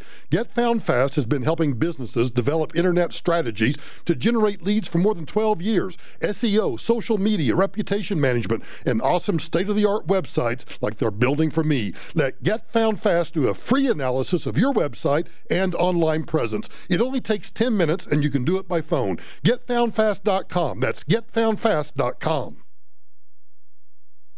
If you're a United Healthcare Medicare Advantage plan member, you can take advantage of NurseLine. With NurseLine, you can call a nurse anytime with questions about medication side effects, managing a health condition, or help deciding if you should go to your doctor, urgent care, or the ER. It's just one of the many ways United Healthcare Medicare Advantage plans help you get the care you need when you need it. Go ahead, take advantage of your United Healthcare Medicare Advantage plan. Learn more at AdvantageUHC.com. Not available in all plans for informational purposes only. In an emergency, call 911. Islanders in the Caribbean like to say that if you don't like the weather, wait 10 minutes. Hi, I'm Rick Edelman, and that's great advice for the stock market, too. It's easy to get upset when the market falls, but what we have to remember is that this too shall pass. Now, that's easy to say, but sometimes it can feel hard to do. So in times like these, when stock prices are swinging wildly one day to the next, making you worry that your financial future might be at risk, here's the advice you need. Don't feel that you have to go it alone. I invite you to talk with one of my experienced financial planners at Edelman Financial Engines. Let's take a look at your investments and see if they're doing what you need and expect. We'll either reassure you that you're doing what you should be doing, or we'll give you recommendations to help you get the peace of mind you need so you can, well, wait for the sun to shine once again. Call us at 888-PLAN-RIC. That's 888-PLAN-RIC. Or visit us at rickedelman.com. That's ricedelman.com. If you're not making $5,000 to $10,000 a month at your current job, then maybe it's time to start flipping properties for some quick cash. If you like the sound of that, you're in luck. Over the last 5 years, the NVREA team has been perfecting the art of flipping properties for cash without the added risk of using your own money or credit. Call now and they'll send you a free copy of their DVD, Hidden Treasures in Wholesale Flipping. On this DVD, you'll see their easy wholesale flipping strategy for locating, evaluating, and flipping a property for profit in your area. Plus, learn how you can access highly discounted properties and the right funding partners for that perfect wholesale flip. Call 1-800-614-2196 now to get your free wholesale flipping DVD. Call 800-614-2196 and they'll also throw in free tickets to an information-packed live flipping training class, which includes a free smartwatch just for attending. Call 800-614-2196. That's 800-614-2196 to get your free flipping DVD now. Brought to you by NVREA. Another year, another tax filing deadline. Yes, April 15th will be here before you know it. Isn't it time you finally get those back taxes taken care of once and for all? Hi, I'm consumer advocate Tom Martino recommending Larson Tax Relief, the only tax relief organization I personally endorse. Years since you filed, facing an audit, or fearing a collection? Call now, 844-LARSON-TAX. I know Ron and Jack Larson personally, and I can vouch for them and their team of licensed tax experts. They'll get you the best possible settlement with the IRS, way better than you can do on your own. Help is just a phone call away, 844-LARSON-TAX. The tax deadline is fast approaching. Get relief. Larson Tax Relief. The phone consultation is free. You have nothing to lose except worry and stress. 844-LARSON-TAX. That's 844-LARSON-TAX. LarsonTaxRelief.com. KOA News Radio time 10:30. Since President Trump walked away from last week's summit with Kim Jong-un without a deal to further North Korea's denuclearization, the DPRK has begun rebuilding the sites it uses to test intercontinental ballistic missiles. That, according to commercial satellite photos and American military analysts. ABC's Luis Martinez has more from the Pentagon. They've lifted the shroud, literally, and once again, now we're seeing activity there. We're seeing trucks, we're seeing cranes. And not only that, we're talking 2 days after the end of that summit collapse. So I think the North Koreans are trying to send a message here that they can put this system back in place. Now, don't forget, President Trump said after that summit that Kim Jong-un had told him, he'd given a commitment that there would be no more missile launches or no more nuclear tests, just like had been after Singapore. But now I think he's sending a message that even if those talks collapse, he is capable of doing something if he wants to. The site on North Korea's coast has been used in the past for satellite launches which use ICBM technology. I-70 reopened on both sides of the tunnel after avalanches the past couple of days closed it multiple times, and the Avs and Red Wings at Pepsi Center, Nathan McKinnon nailing the game winner in overtime, 4-3 Colorado. Next update at 11, David Kale, KOA News Radio 850 AM and 94.1 FM. As you take to the metro area roads off highway, there's an auto pedestrian accident at Colfax and Clarkson. You might want to avoid that area. There could be delays. You've got the westbound, the I-70 right lane blocked for overnight road work, and that area between Havana and I-270. If you're going eastbound from Brighton Boulevard to I-270, it's going to be a little slower than normal due to ongoing road work. Elsewhere, you've got no major incidents or delays to worry about. Speed's normal through the Tech Center on I-25. Nothing slowing you down on C-470 or E-470 at this time, and things are good heading out to the airport on Pena Boulevard. The CBS 4 weather, after an overnight low of about 16, you can expect it to be partly sunny tomorrow with a high of 44. Tomorrow night's low about 23, and then on Thursday, warming up to 52. Currently, it's 21. I'm Gary Outlaw on KOA News Radio, Colorado's news, traffic, and weather station.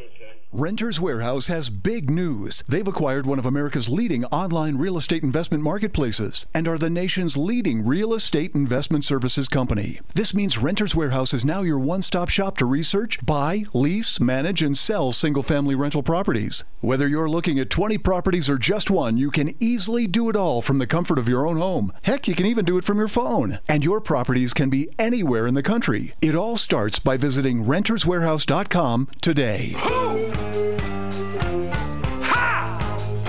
Ron Burgundy Podcast. The Ron Burgundy Podcast. Already one of the most listened to podcasts in the world. There's a new episode available now. Listener download on the free iHeartRadio app. Need your carpets cleaned for spring? Good idea, since dirty carpet is a breeding ground for mites and bacteria. Call Zero Res to remove all that gunk. This month, get 3 rooms cleaned for just $119. Call 303-471-5150. Tell them that April sent you. It's our one and only sale of the year, and it's going on right now. The anniversary sale at Williams Jewelers of Inglewood. We've marked down fine jewelry and timepieces all over the store. Major markdowns and case after case up to 50% off. Discounts on designer jewelry, Swiss watches, designer bridal, even diamonds, and our famous estate jewelry. It's all on sale. Imagine designer sterling and gold you never see marked down, up to 50% off. Selected Swiss watches up to 40% off. In designer bridal, we can't even say on the radio. It's all on sale at our lowest price of the year. If you're thinking about getting engaged, guys, have we got a deal for you. The anniversary sale at Williams Jewelers of Inglewood. Our one and only sale of the year. At Williams Jewelers, we can make diamonds a part of your life. Williams Jewelers in Inglewood. From anywhere in Denver, we're in Inglewood at Bellevue and Broadway. But hurry, it all ends Saturday, March 30th. The iHeartRadio Music Awards. One night where we celebrate the artists you thumb up year-round on the iHeartRadio app. Y'all having fun yet? And we want you to experience the awards just like the artists. We'll fly you to L.A. You'll walk the red carpet and experience the iHeartRadio Music Awards VIP with front row seats. Open the iHeartRadio app and listen to the iHeartRadio Music Awards station, and you're automatically entered to join us and get some of the best IG photos of your life. iHeartRadio. Your music, your stations, your podcasts, all free. Can't wait on hold? Text Michael at 56690. Now, back to Michael Brown on KOA News Radio.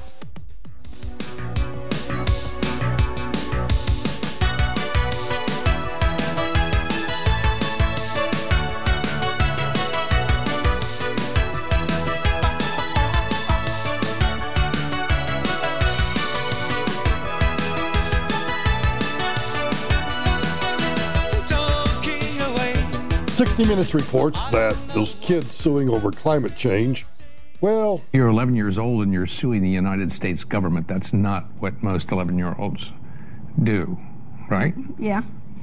Levi Draheim is one of 21 kids asking federal courts to block the U.S. government from continuing the use of fossil fuels. Man, I hope they win. I'd like to see an injunction against the federal government from using fossil fuels. All of those fighter jets grounded, all of the ships docked, all of the Humvees garaged,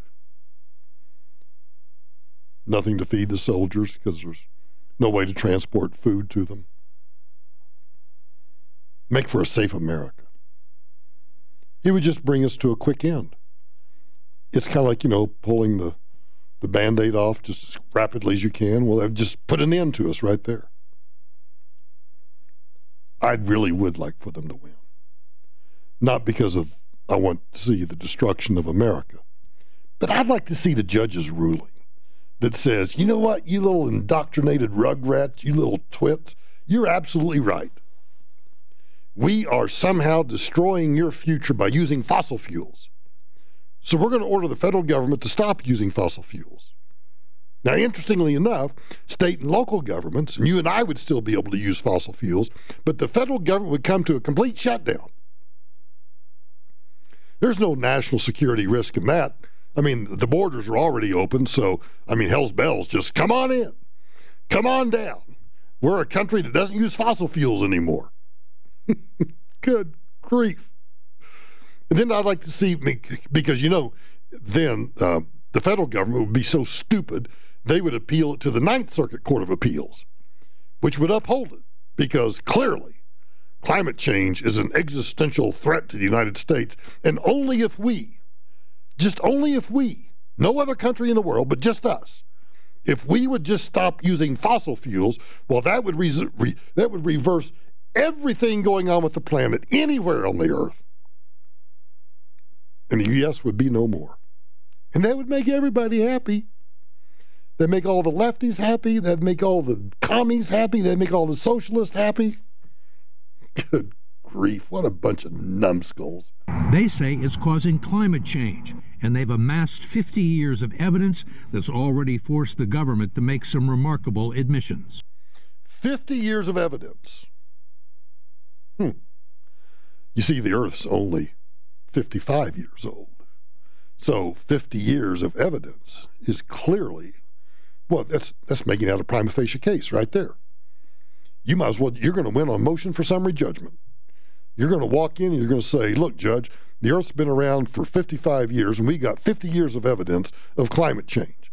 So we think you ought to just rule as a matter of law because the facts are all on our side. The facts are undisputed. Because 97% of scientists agree, or whatever that crap is. Golly. So you've got them with their own words. It's really the clearest, most compelling evidence I've ever had in any case I've litigated in over 20 years. Well, I meant you haven't litigated some very serious cases if this is the best evidence you've ever had. Oh, Victoria Derbyshire, a radical environmentalist in the United Kingdom. Our planet is in a kind of collapse. Collapse. The planet is in collapse. You know all those sinkholes you see everywhere? Climate change. You know that avalanche we had up in I-70? Climate change. You know the cold weather we've been having in the wintertime? Climate change. You know the hot weather we're going to have this summer? Climate change. You know in fact, think about this. So the snowpack in Colorado, that's how we measure how much snow's up in the mountains. We have all these different ranges that we use. So in the 4 or 5 ranges where we measure snowpack, it's above 100% of average. So there's a whole honking bunch of snow up there. So if we have a warm spring or a warm summer, that snow, I know this is fascinating, the snow is going to melt. And that runoff is going to go into the little tributaries and the little springs and the little rivers, and then it's going to come flooding down to the Front Range. And we'll have floods.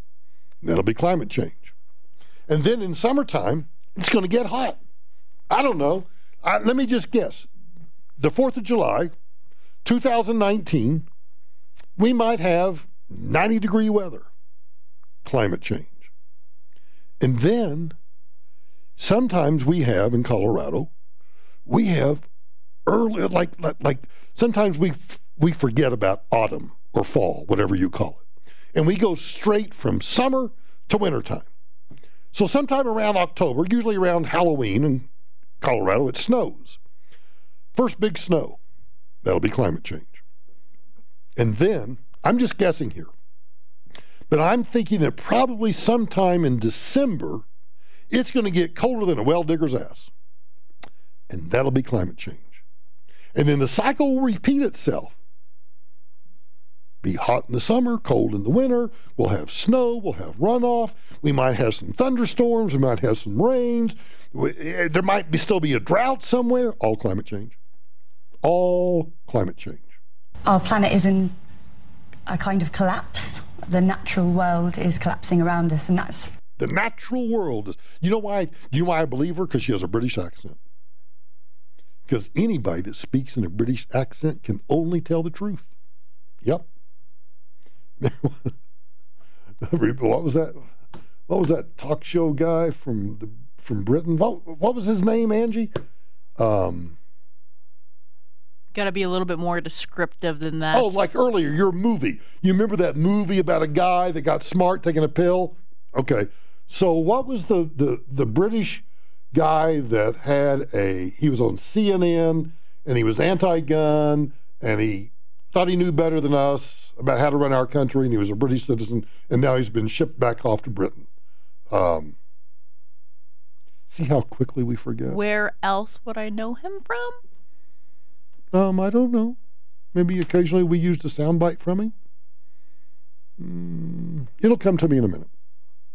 Our planet is in a kind of collapse. The natural world is collapsing around us, and that's actually happening right now. right now. Right now. Open your eyes and see. It's right in front of you. And I'm so disappointed by the response by authorities to this crisis, and so freaked out by it. She's so freaked out by it. That's a scientific terminology. Freaked out. Yes. When you recognize that, well, there are different seasons. There are always floods, fires, tornadoes, hurricanes. Weather's weather. And weather over time equals climate. And that weather changes, and thus so does the climate. She's freaked out. I'm freaked out. She's freaked out. Everything that I've read, that I've basically last year I came to the decision that I couldn't bring a child into that. For which I am so grateful. I'm grateful for her not to be conceived child, because that's one less child to be raised by a useful idiot. So I'm glad she's freaked out. I'm glad she's not having kids.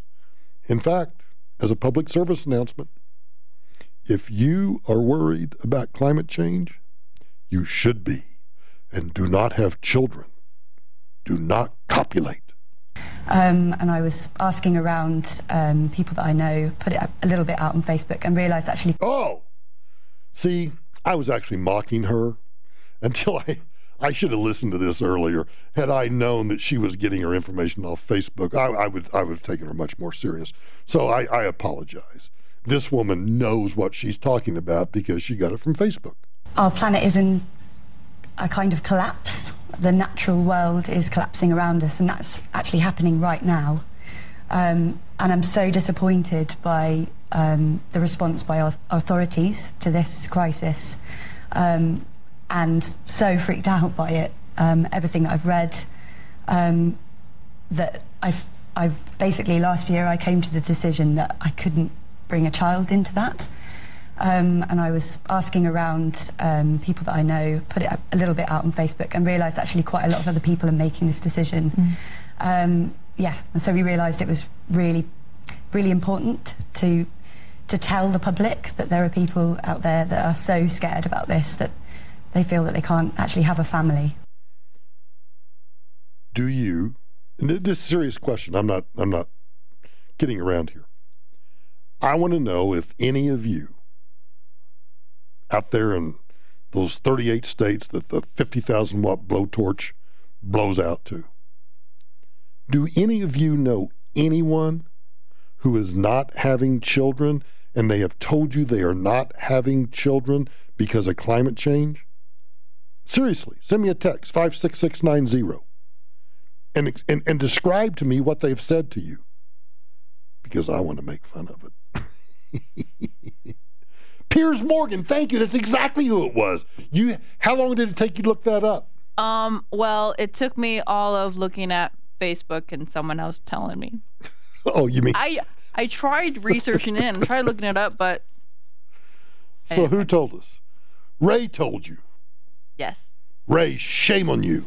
Never help Angie out. Piers Morgan. Now, having been told that it's Piers Morgan, do you have a clue who that is?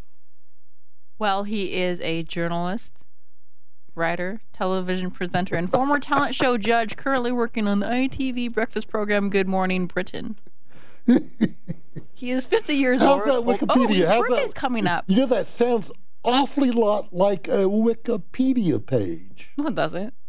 It sounds really I'm just saying it sounds like it. I would never accuse you of reading from Wikipedia. I'm just saying that sounds like Wikipedia. I'm not reading from Wikipedia. I'm reading from an excerpt on this special page that may have referenced Wikipedia. So it's a Wikipedia summary page. Yeah. Oh, okay. So it's not like directly from Wikipedia. It's just kind of roundabout Wikipedia. It's just one sentence. How about those corn dogs? His middle name is Stefan. Corn dogs? Piers Stefan Morgan? Piers Stefan Pugh Morgan. Oh, he's a four-name guy. Yep. It's hyphen Pugh Morgan. Oh, do you suppose... So, now you got to go find out. Is it Pugh Morgan because that's his wife's name or his boyfriend's name? Because I don't know which way he swings. Well... Does Wikipedia tell you that? His first wife was Shallow. Shallow? Shallow? That was her last name. Marianne Shallow. And then his second wife. Let me introduce you to my wife. She's Shallow. Let me introduce you to my producer. She's Shallow. She refers not. She doesn't use Wikipedia. She uses the summary of Wikipedia. Yeah. That's exactly what I do. Corn dogs? Corn dog? Corn dog? Are we getting corn dogs? I'm thinking, after the show, you and I go find a convenience store and get corn dogs. Will you know what irritates me about getting corn dogs? Anytime, do you ever get mustard packets? Nobody gives out mustard packets. There's mustard packets. Where? In this building? I think, not in this building. I think they're, you know what? I think they're only at convenience stores. Because at every other fast food place or whatever, they have the ketchup, but no mustard. You have to ask for the ketchup. For the mustard. Why? Well, because sometimes seriously? Don't you want like a little extra mustard on your burger some places? Yeah, but like why won't they have it like some places they have it out where you can just pull them out and the ketchup's always there, but not the mustard. So do they have the condiments? Condiments, not condoms. Well, maybe let me ask you that. Maybe you know both. So do they have condoms and condiments at convenience stores? Because I couldn't tell you the last convenience store I was in. Yes, they do. They do both. What? They have both? Mm-hmm. Not the same aisle. Not the same aisle? No. I mean, it would be really convenient if it was right there. You get your mustard. Really? Because you get your mustard, you get your condom. I mean, it is convenient, isn't it? Yeah. Do they have IUDs? I don't think so. Just condoms. Condoms and condiments. Can I get some Trojans and like some of those mustard packets? Can I get that? I mean, well, yeah, you can. How do I say this? I don't know. Have at it. You don't have to pay for the mustard. Technically. What do you mean technically? That sounds like, so what? Well, if you get out of the store like without paying, you don't have to pay? I may have taken, I buy whatever food it is, like a hot dog or whatever. And when was the last? Okay, now in all seriousness, you have been in a convenience store recent enough that you recall having eaten roller food, a hot dog from a convenience store. Well, actually, this is a while ago. How long ago? Back in college, multiple years ago. I have a sneaking suspicion that you've been in a convenience store eating a hot dog a lot later than you're letting on. I haven't had a hot dog in a long time. Okay, did you buy condoms in a convenience store? Not for a while. Usually you get the bigger packs at King Soopers. It's worth your money more. You get more for your money. You get more for your money, right? It's a bargain. It's a bargain. Oh, I guess next time I need condoms, I'll send you to the convenience store. Get me a deal. Oh, you know, Angie, how I've always wanted a bazooka? Ooh, yeah. Don't you want a bazooka too? Yeah. I want to blow up I want to say a bus, but an empty bus. Well, of course. That would be cool, wouldn't it? Do you think there's any place in Colorado where we could go shoot a bazooka? I wonder, have you heard of, I think, Dragon Man's? I think it's called Dragon Man's. It's like out east and it's a paintball area, and I know they have machine guns there. I don't know if they have a bazooka. Well, I found the next best thing that I'd like to have. An RPG. Those are fun. Have you fired one? No. I've held a fake one. I want one. No rocket grenade launchers in airports. That was the message a Florida traveler got when he tried to bring a military launcher through Lehigh Valley International Airport security in Allentown. I like this guy. Wait till you hear what happened to him. Yesterday, take a look at these pictures. The non-assembled weapon was in his checked bag along with a grenade, but TSA agents confiscated both, and then police chatted with the man. Chatted. Mr. Brown, we'd like to chat with you. What do you want to chat about? What I talked about last night? Taxpayer relief shots? What do you want to chat about? Well, we sent you your checked bag through the x-ray machine, and it looks like you got a rocket-propelled grenade inside there, an RPG. Really? Damn it, I thought it was my bazooka. I thought I packed my bazooka. Later, they let him board his flight. No replica weapons are ever allowed on plane. I like the way she says that. No replica weapons are ever allowed on an airplane. All right. Bill Gates is all about nukes versus gas and new designs. So a lot of people are very optimistic, as you know, with wind and solar, the renewables cost coming down, the battery costs are coming down. You think that's enough, or do you think we need more? That is so disappointing. I mean, really.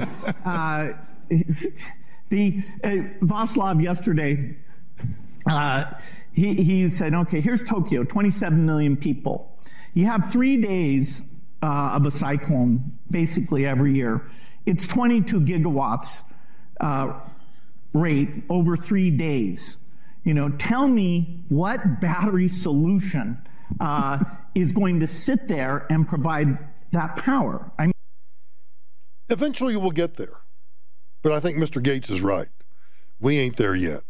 We got a long ways to go. I'm all for it. Somebody's going to make $1 bazillion off that when they finally figure out how to do it. But they haven't figured out how to do it yet. So until then, I'll just use the magic bus to fly to Europe. Yeah, the magic bus. That's pretty much all I got. Ladies and gentlemen, Elvis has left the building.